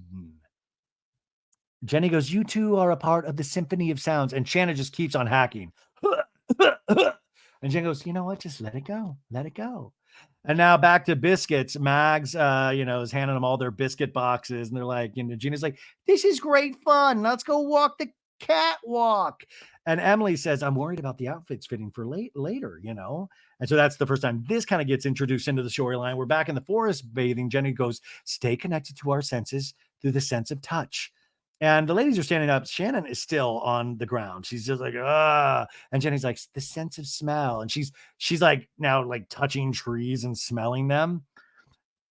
And Shannon's face down on the grass. She's like, what if there's ants? What if there's ants? And Jen goes, Shannon's face down. Let's get face down. I love this. I'm missing this. What if there's something good in that moss? I got to get face down as well. This is, I mean, Shannon's ability with the comedy with anything. It's like Emily with the cheese. I mean, she's looking up. She looks confused, dazed. Shannon's like spread eagle, like a snow angel. She's like, I may fall asleep. This is my exercise. And Heather goes, ladies, why are you not hearing the bell? It is done. We are done. It's time for tea. Jenny goes, this is a tea called Stress Ease. Drink up, people. I wish this was mushroom tea so badly. I wish they tripped their balls off in Sonoma. Anyways, Jenny says, thank you for sharing this practice with me. Great. And Katie now thinks this is the opportune time to goes, Heather, I think right now I would love to talk to you about all that stuff that came out. I feel like it was a little bit sort of a setup. And Heather goes, we're going backwards, Katie. I'm just telling you, this is exactly what I don't want. We're here in this beautiful spot. We've heard Shannon hacking up lungs. Very beautiful. We're here for this thing that I'm throwing. And it's a place that I really don't want to go to. And a talking head, she goes, I invited Katie to Sonoma. I let this go. Katie and a talking head goes, I want Heather to just let me speak and treat me like a human being. Because right now she treats me like something disposable. And then Heather in the scene goes, I hope you're okay with that. And Katie goes, well, I guess I have to be. Heather goes, I would have a lot more respect for Katie if she went up to me and go, hey, I screwed up. But all I hear from Katie is whose fault it is. That was the wrong approach. All right, ladies, we've got a shit show. I mean, a fashion show. We've got to go get makeup. Anyways, Shannon just looks rough still. She's just like,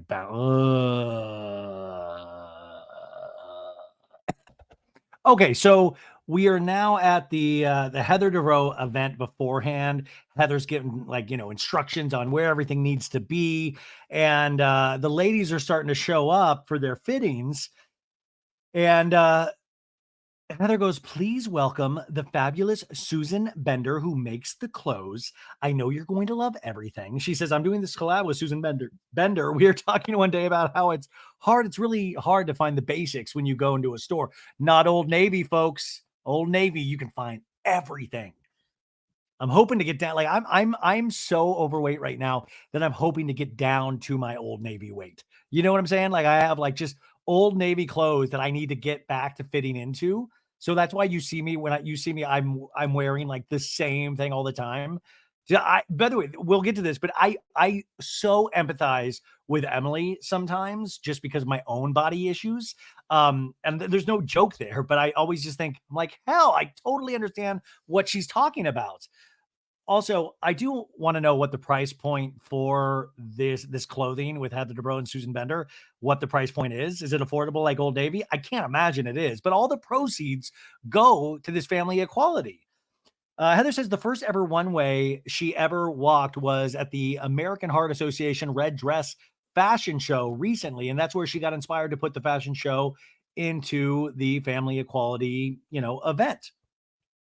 Heather says to Emily that her and Alexis are going to wear the same dress at different times. And look how cute it is.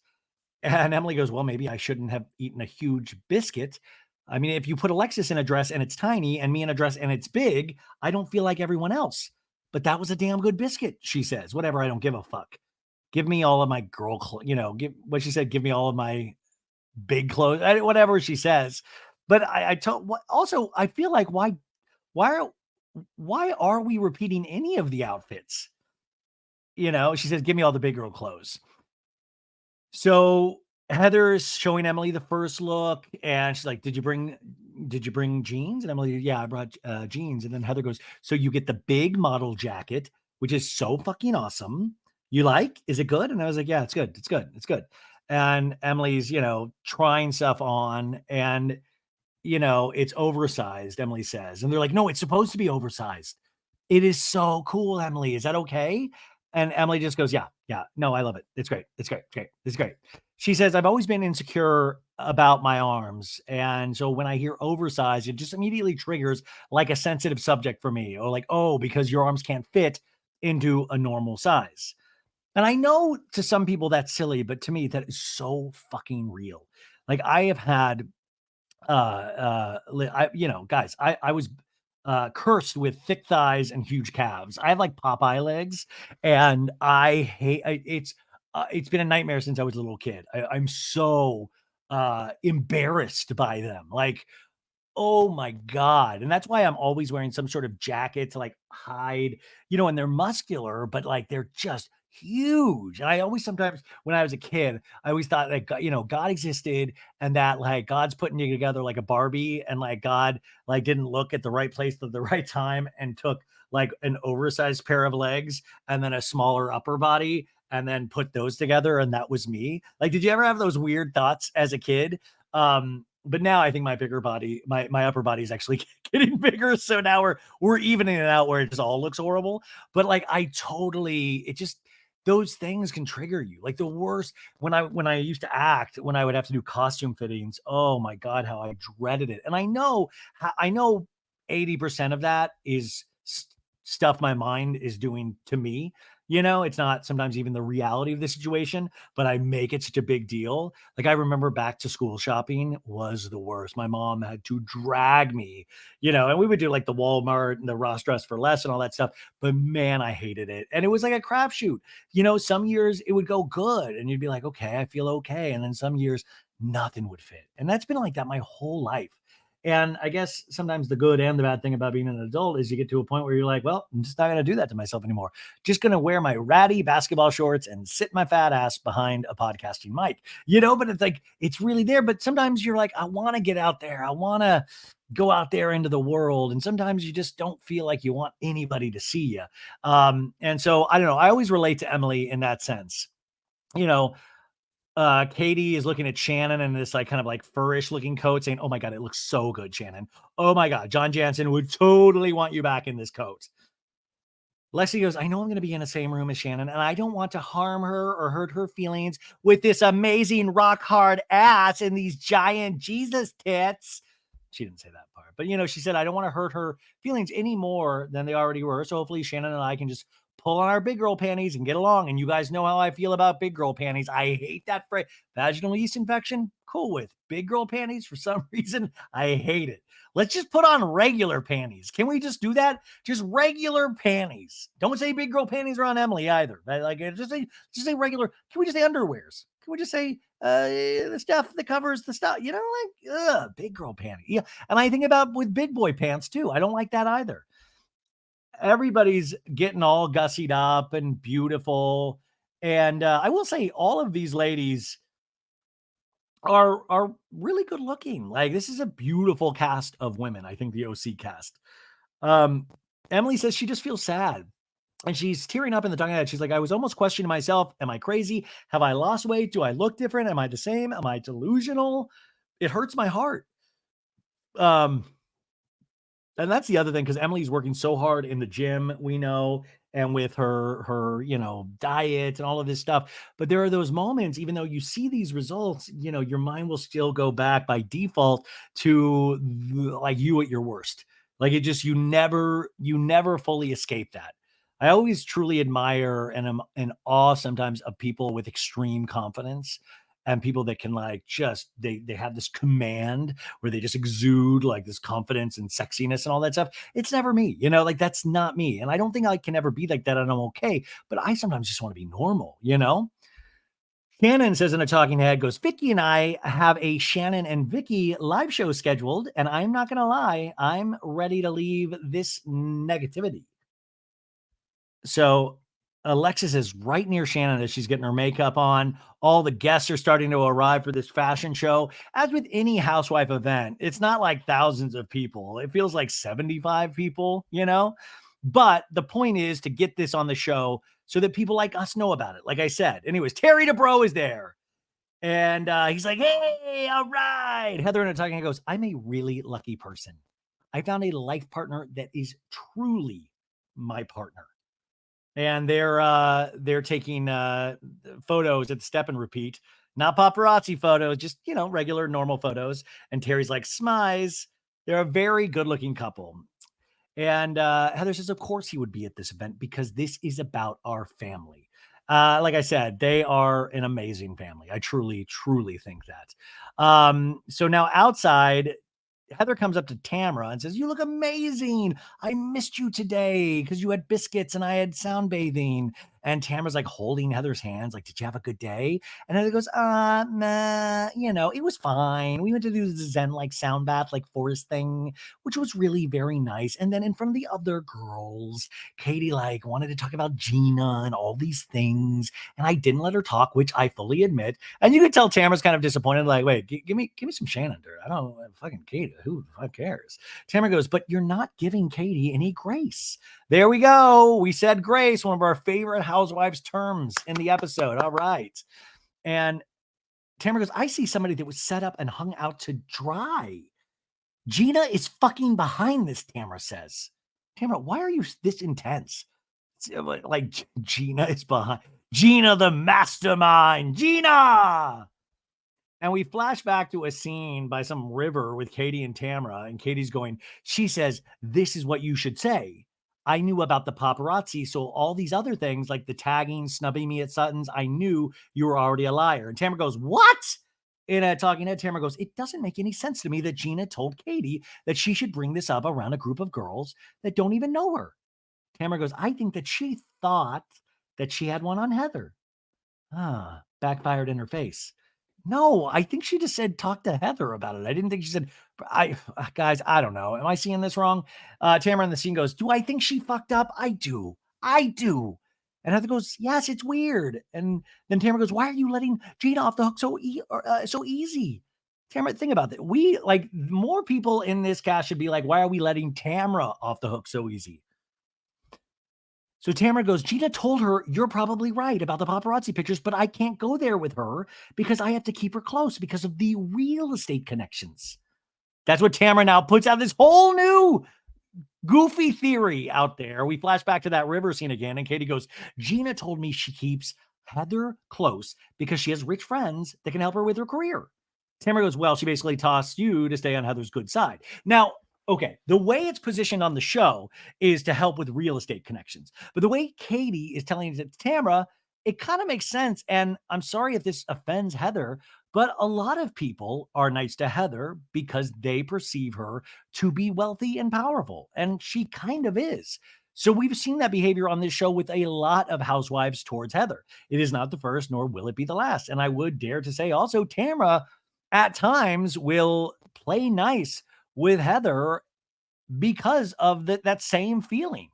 I feel, and I think what bothers Heather about Katie is that Katie doesn't really seem to give two shits yet about Heather and any of her status. So the real estate connections is a very specific thing that I don't think Gina said, but I do think Gina probably said in passing of like, yeah, I always want to be okay with Heather because, like you don't want to piss Heather off. She's like really powerful. So Heather hears this and goes, well, guess what? She lost that big time. And Tamara goes, that's fucked up. And Heather goes, it's totally fucked up. I don't really have a place to put that in my brain right now. Yeah, aren't we supposed to play nice at this family equality event? And Tamara's bringing up this bullshit. But Heather goes, I hear what you're saying. And we'll have to have a longer conversation about this. Tamara goes, okay. And Heather goes, okay. And Tamara goes, okay. Okay. Can I get a hug? I feel like we were about to get a Carl Radke. Can I get a hug? Like, what? How weird. What a bunch of weirdos. Anyways, Shannon and Emily are outside of the event having a drink, and Emily brings up something about tequila, and Shannon goes, I'm not really drinking tequila anymore. Heather thanks everybody for being at this event in honor of family equality. This is all about inclusion, love, and fun, she says. And we see Terry Dubrow sitting next to actor, writer, and friend of Heather Dubrow, Dan Bukatinsky. He's been in so many things, this guy, including the Lisa Kudrow show, the comeback. Anyways, Heather goes, this event that Susan and I are doing together, all the funds are going to family equality, and everybody's cheering. She says, my two very special guests are James Black, the president and CEO of Family Equality, and her beautiful wife, Cherilyn. Please give them your love and your hype and your attention. Enjoy. Fashion. Enjoy. And then we see Tamra come out and she blows Terry a kiss. She takes off her coat so we see her tummy. Remember, does Tamra have a belly? Remember, Tamra didn't have a belly button for the longest time. Did Tamra get a belly? Anyways, Gina comes out. She looks great. Shannon comes out. This is my worst nightmare, trying to pump up a crowd. Emily comes out, gives a wave. Katie gives a little shimmer. Fun Lexi gives a wink. And Heather goes, Emily, are you okay? And Emily goes, yeah, why? And then we have another outfit. Tamra takes off the like jacket and, says, I'm looking at you, Terry. What's with this? And then Emily comes out and like, puts up one side of the coat, like, check out the left side, right? And she says in her talking head, I wouldn't say I feel hot. I'm just trying my best to have a lot of energy and have fun and just, move on. So Gina goes, I powered through. I had the moment. I did it. I hit it. And now I'm happy to quit it. Yeah. So everybody's cheering. What a fashion event. It was for a great cause. Heather says, eat, drink, be merry. Everybody's hugging. You have random shots of the audience. You're like, oh my God, I've never seen fashion like this in my life. This is like, it's crazy. This is like the Met Gala. Holy shit. So Gina and Heather are talking about the drink menu. They can't read it because they don't have their readers, which is, very, very old person. And Heather goes, I need to talk to you tomorrow, Gina. I just can't take all the chatter anymore, Heather says. We got to just fucking blow it out of the box. I don't want to do it tonight. I've got to focus on this. We'll talk tomorrow. So now Gina's obviously, she's going to have the shits all night because she's like, oh, great. What did I do now? And Gina's like, okay, yeah. And Heather goes, very good, very good, very good. And Gina goes, I thought that with Heather, we were back on track. So it's like, here we go again. Gina's in trouble.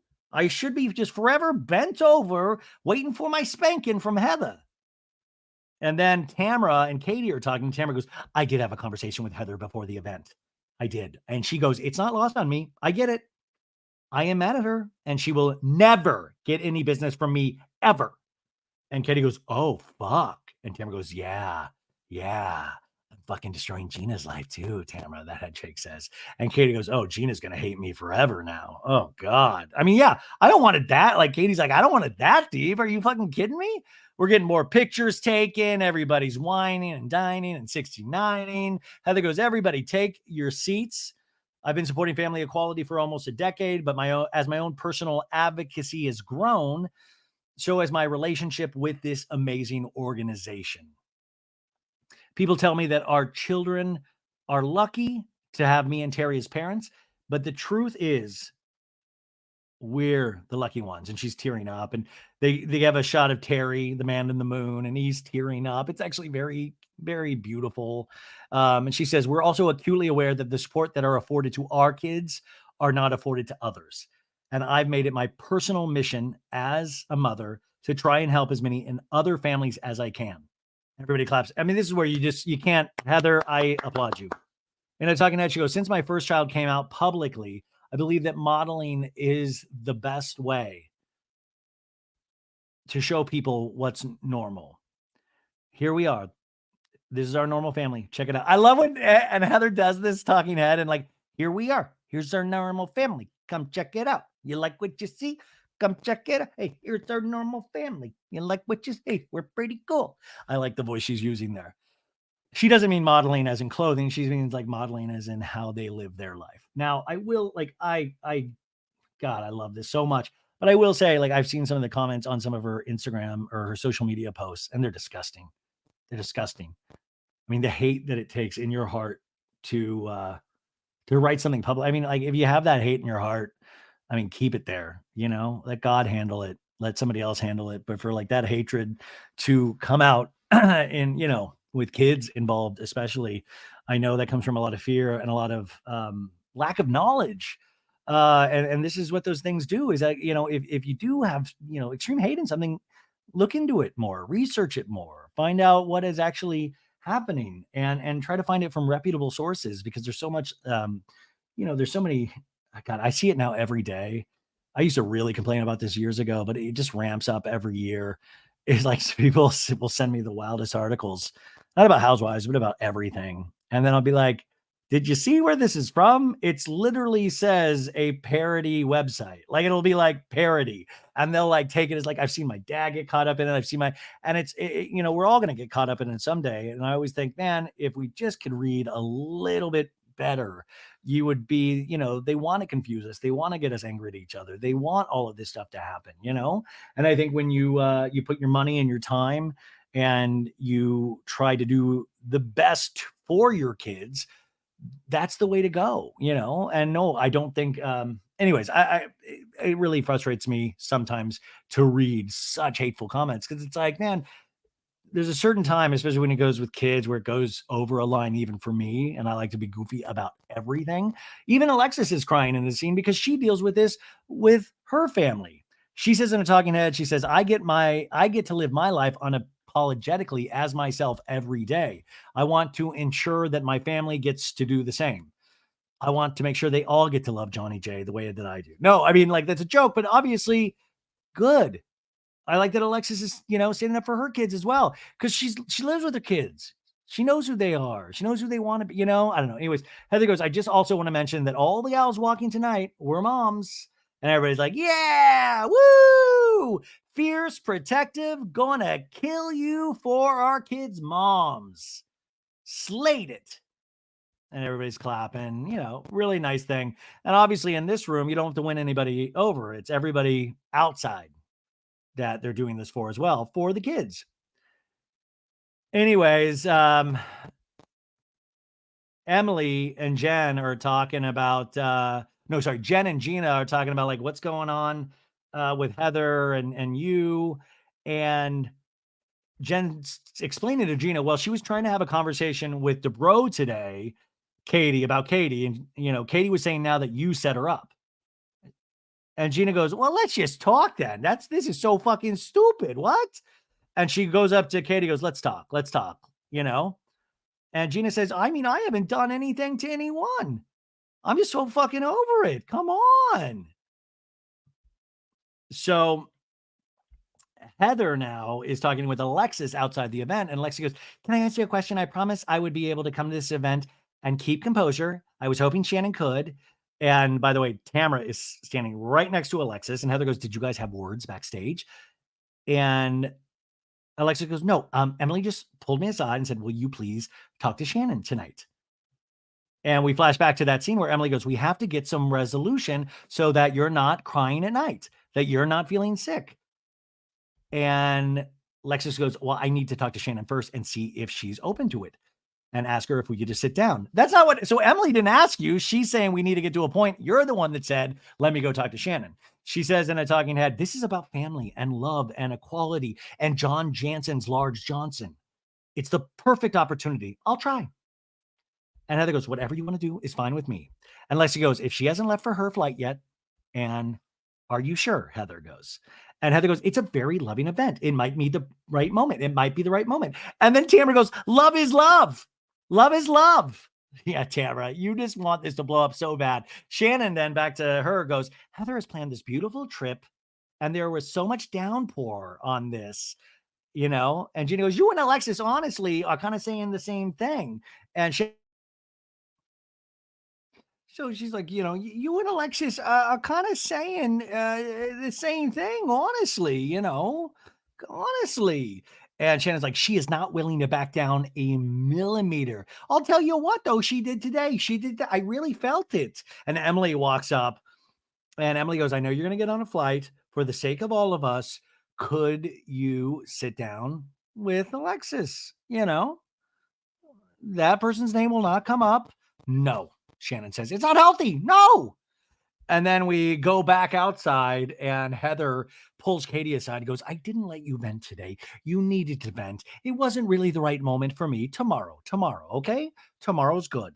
And they clink glasses, and Tamra goes, I love this. And Heather goes, would you calm down? In a talking head, she says, I feel bad that I wouldn't allow Katie an audience.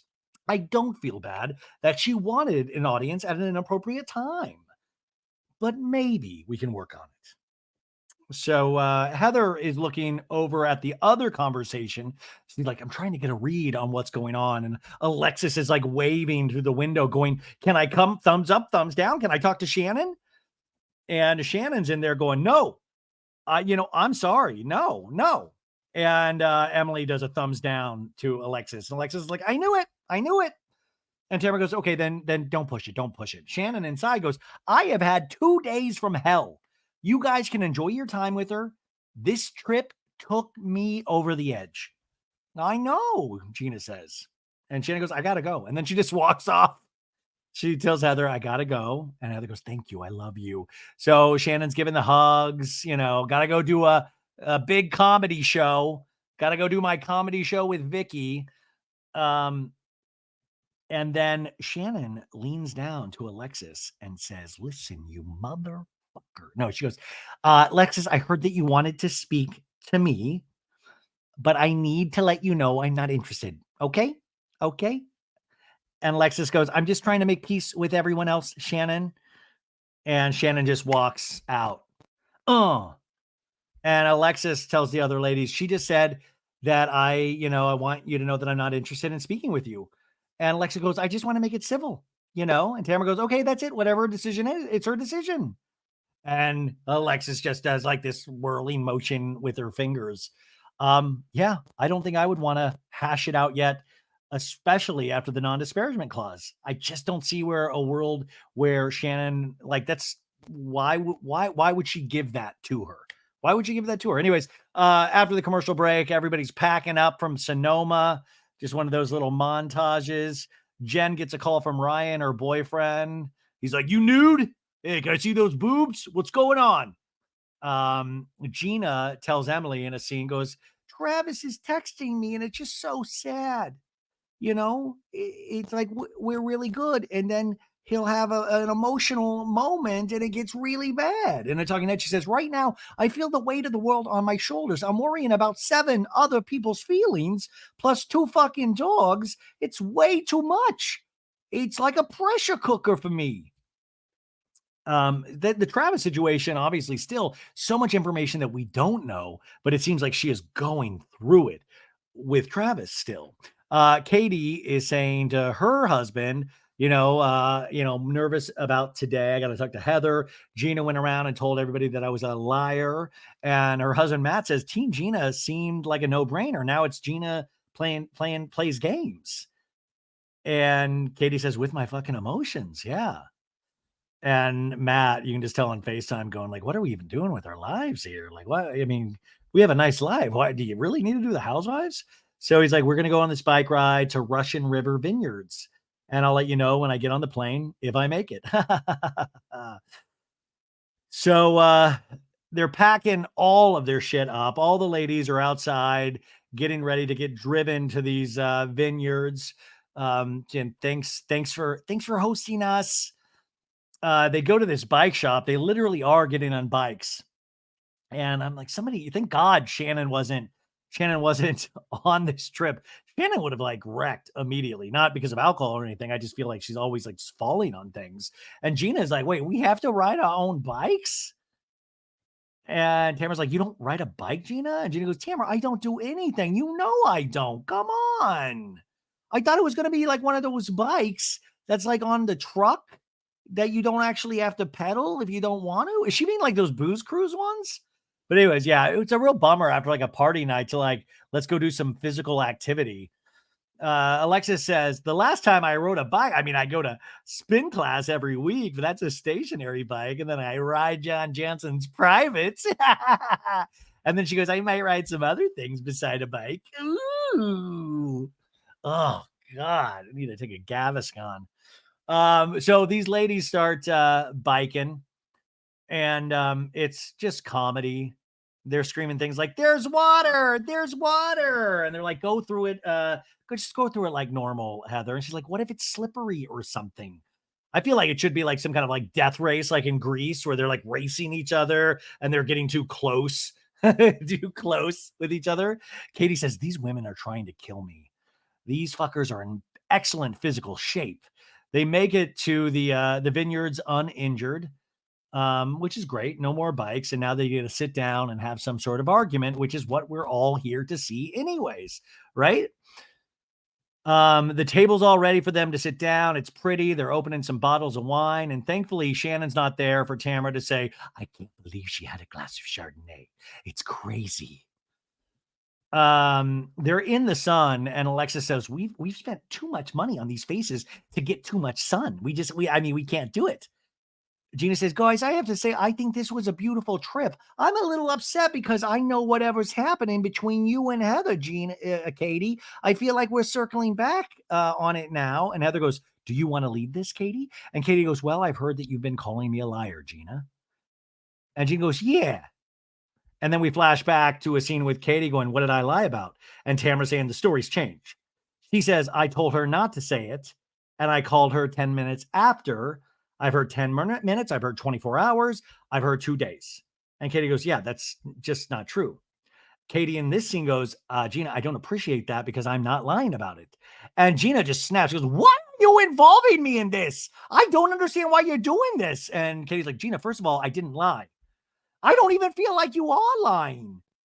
And, Katie's like, it doesn't matter if there's a timeline. And we see the shot of like Gina and Katie face to face. And in the middle across the bench, you see Heather eating a cookie. It's like a beautiful cinematic shot. And Gina's like, it does matter if there's a timeline. It absolutely matters. You are lying about this. And what you're doing here, Katie, is not right. And I'm not okay with it. I brought you into this to be my friend in this group. You're making your bullshit my bullshit. And I don't appreciate that. If you have a problem with each other, then you address it with each other. We already addressed this, Heather. I apologize to you. By the way, Gina is wearing a baseball cap that says be bold. Hell yeah, Gina, be bold. Heather says, why are you yelling at me, Gina? And Gina goes, because I'm really upset about this and I feel terrible about it. I was wrong. And Heather goes, you were wrong and you were wrong, Katie. Period. Sorry, you guys. Bless me. But Gina goes, I've already apologized for it. And Heather goes, but the new information is that apparently you told Katie that the only reason you keep me close is because of my real estate connections. And Gina goes, what? And Katie goes, yeah, you told me that on the phone. And Gina's like, you are making this shit up. And Emily goes, I've never heard her say that. This girl is just making shit up. Emily says again, I've never heard her say this. There's a shot of Tamra in sunglasses and an aloe hat, just looking really self-satisfied. And Gina just keeps going, what? And what real estate connections? And Heather goes, Heather, you can tell her thought is, I have tons of real estate connections. I live next door to Drake pretty much, Gina goes, I could really use friends on my side right now. All my friends fucking hate me. I feel like my boyfriend fucking hates me. You have no idea how close I am to losing everything. And Katie goes, you think that calling me a liar to Tamra is meaning we're friends? You are a liar, Gina screams. You are a liar. And Katie goes, I am not a liar. You're lying right now. And Heather's just taking both of them in. Who do I believe? Now, listen, Gina, I love Gina's character arc in real estate. I want her to be on Selling the OC so bad.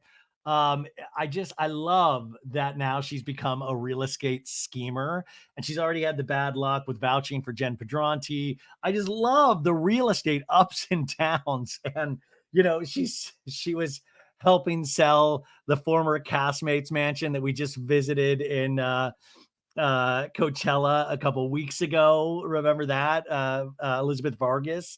I love that. Like now you'd be like, I never used Elizabeth Vargas. I would love for the reality to be that Gina is this complete manipulator for the real estate game, but I just don't buy it. And which upsets me because I just don't think Katie seems cuckoo enough to make up these kind of lies. So it really the whole thing just confuses me. I don't understand it, and I don't know who to believe. And Gina's so passionate about it and so triggered immediately.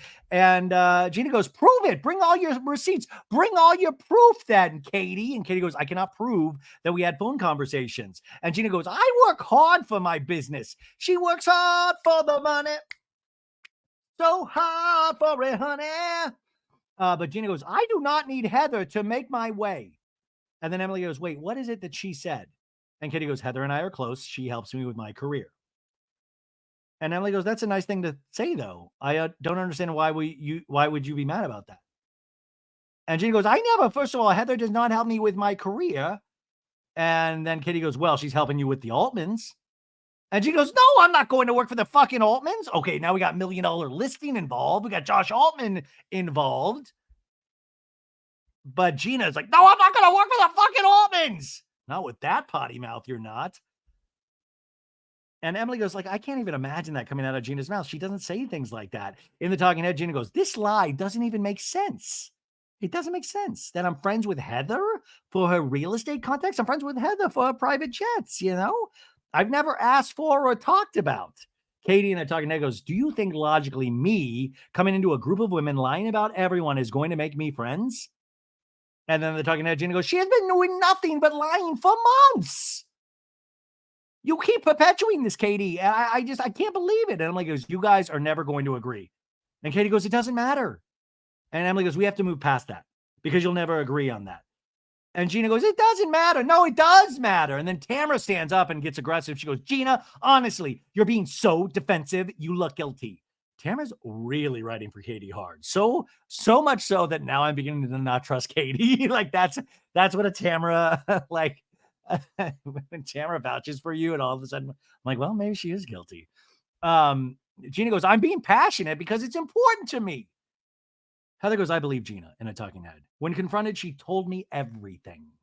Things she didn't need to tell me about her vaginal itch. Things I wish she hadn't told me. Katie has not taken any accountability for any of it. Never. Then Heather, how did you even let this get in your head in the first place? Oh, that's right. Tamra. It comes back to Tamra. Gina goes, I can't have my world this fucked up right now. And Tamra goes, your world is not fucked up. It is fucked up. And Tamra goes, no, it's not. How would you know, Tamra? And Gina goes, you have no fucking idea. And Gina goes, Gina, what's wrong? We don't know if you don't talk to us about it. And Heather goes, what don't we know? And Gina goes to Tamra and goes, you're a fucker.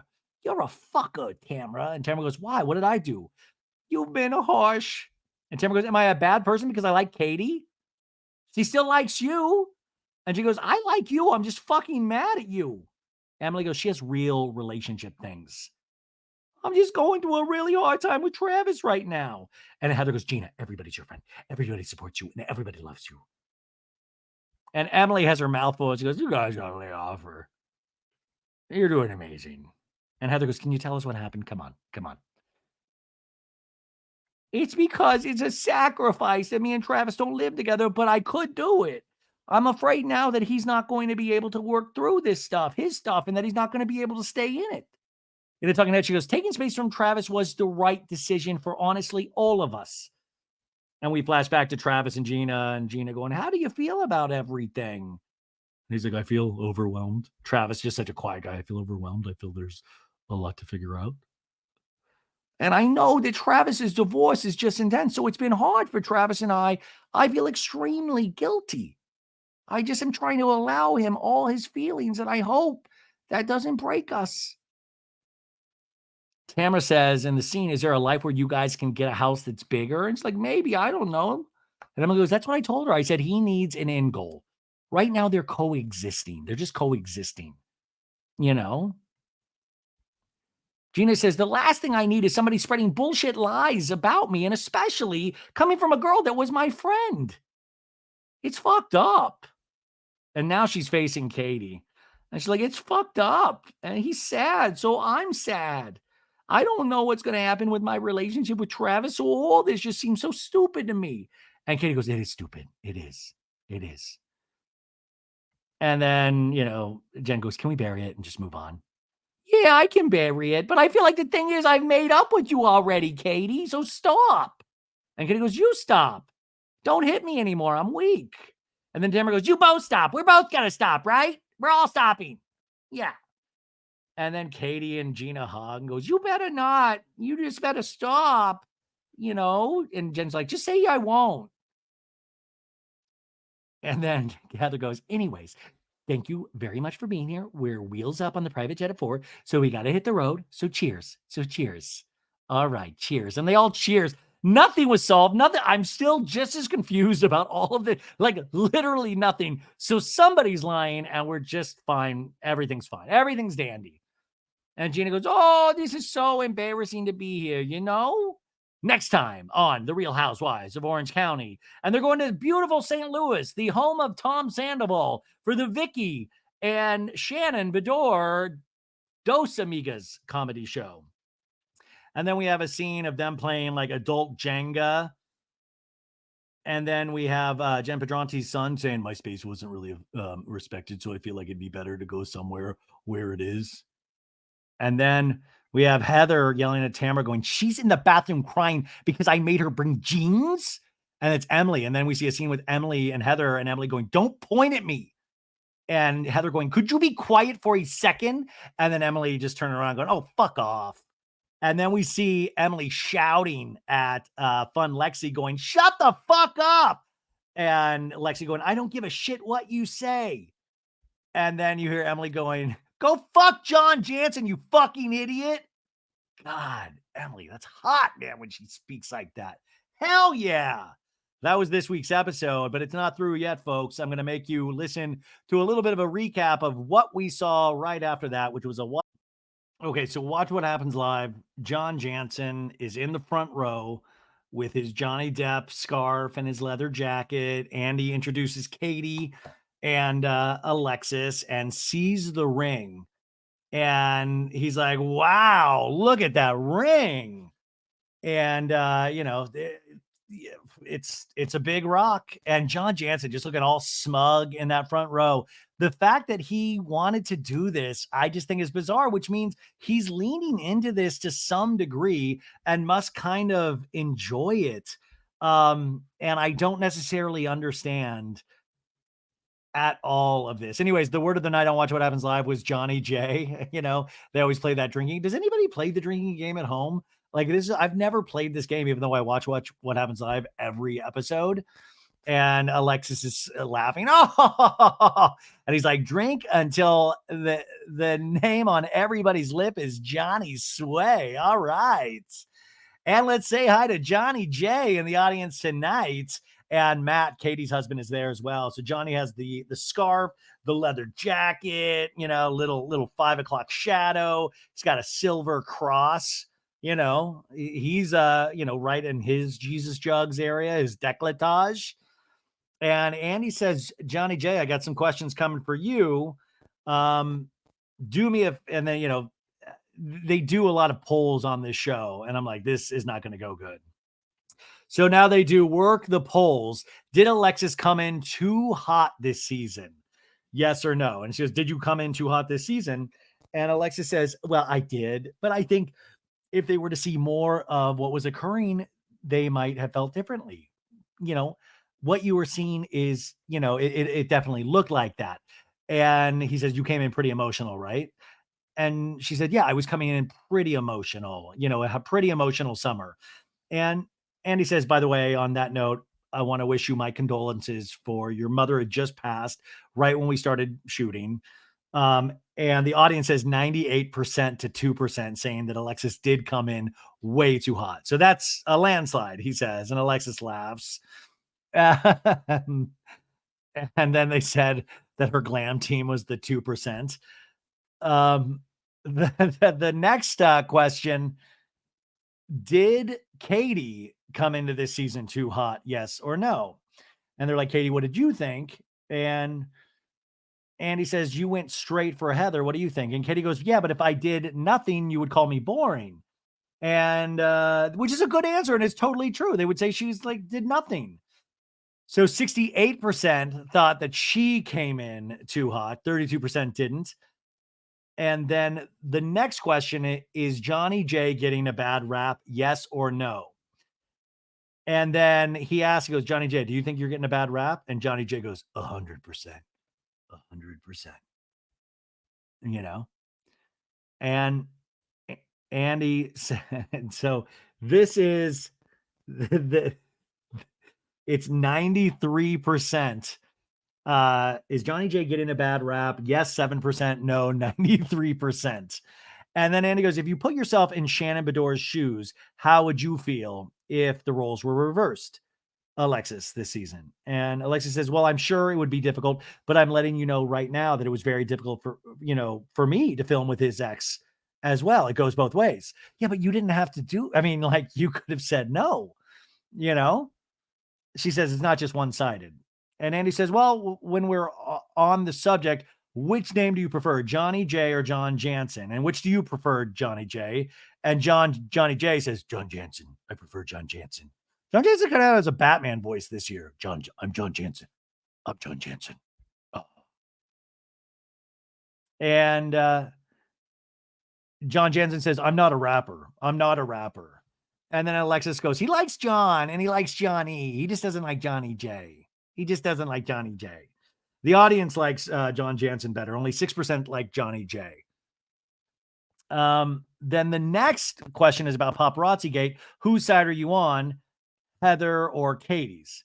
And Katie goes, well, they're definitely going to go for Heather. And it was like 82% to 18. Next question. Do you think Jeana purposely set Katie up? Yes or no? What do you think, Katie? Andy says.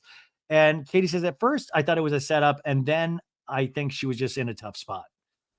And the audience thinks that no. It was like 70% no. Next poll is, do you think Jeana keeps Heather close for her real estate connections? Yes or no? And that was new information, Andy said. What do you think, Lexi? And Lexi goes, I don't know. I don't think it really matters. I mean, somebody helping out a friend with a career, who cares? And Katie's like, yeah, that's what I think. If I was Jeana, I would absolutely use Heather. No, 83%. Yes, 17%. And then finally is, what do you think about the OC fashion show drama? Do you think Heather purposely shaded Emily by having her bring jeans? Yes or no? And everybody said no. No. But Katie says Emily still felt that way. It was her feelings. And they both think this wasn't purposeful. I don't think it was purposeful either. And the audience, 82% didn't think it was purposeful either. So then Andy said, John and Lexi, we got a lot of questions. I like when Andy goes, we got a lot of questions, which they usually do get questions from the audience, but they write a lot of questions as well. They're saying, why didn't you take Shannon's offer with the non-disparagement clause? And Alexis goes, Johnny, would you like to answer this? And he goes, do you want me to? Well, because I have been disparaged for almost 5 years. And why would I put a legal muzzle on myself so that I can't actually correct the record? And Andy goes, what is the biggest way you feel like you've been disparaged? And he goes, I don't want to get into those details. And Alexis goes, all of them. He goes, well, I mean, she pays for everything. And then again, she's my sugar mama. That couldn't be further from the truth. She is not my sugar mama. And that was damaging to me. I fat shamed her. Well, that couldn't be further from the truth. It's just awkward. It's awkward. And Andy goes, all right. Andy just goes, all right. I mean, I'm sorry, the despair for 5 years. I feel like we've had this guy shoved down our throat for 5 years. I feel like Shannon was kissing his balls. Everybody no, I didn't feel like he's been disparaged. I mean, up until this last season when everybody and Shannon was ripping off her mic pack saying, don't talk about him, begging people not to talk about him on camera. So I'm a little confused about that. In fact, if you like anything, you should be suing the other ladies that were trying to bring the information up on the show. And he says, Alexis, we get this a lot too, that John said he didn't like the publicity with Shannon, but you two are very public together. So how does that marry itself? And Alexis says, well, he did not want me to do the show. That had been discussed and he offered to pay my salary for the show. If I didn't go, he offered to double it. And Andy goes, wow. And Andy goes, so do you regret coming back?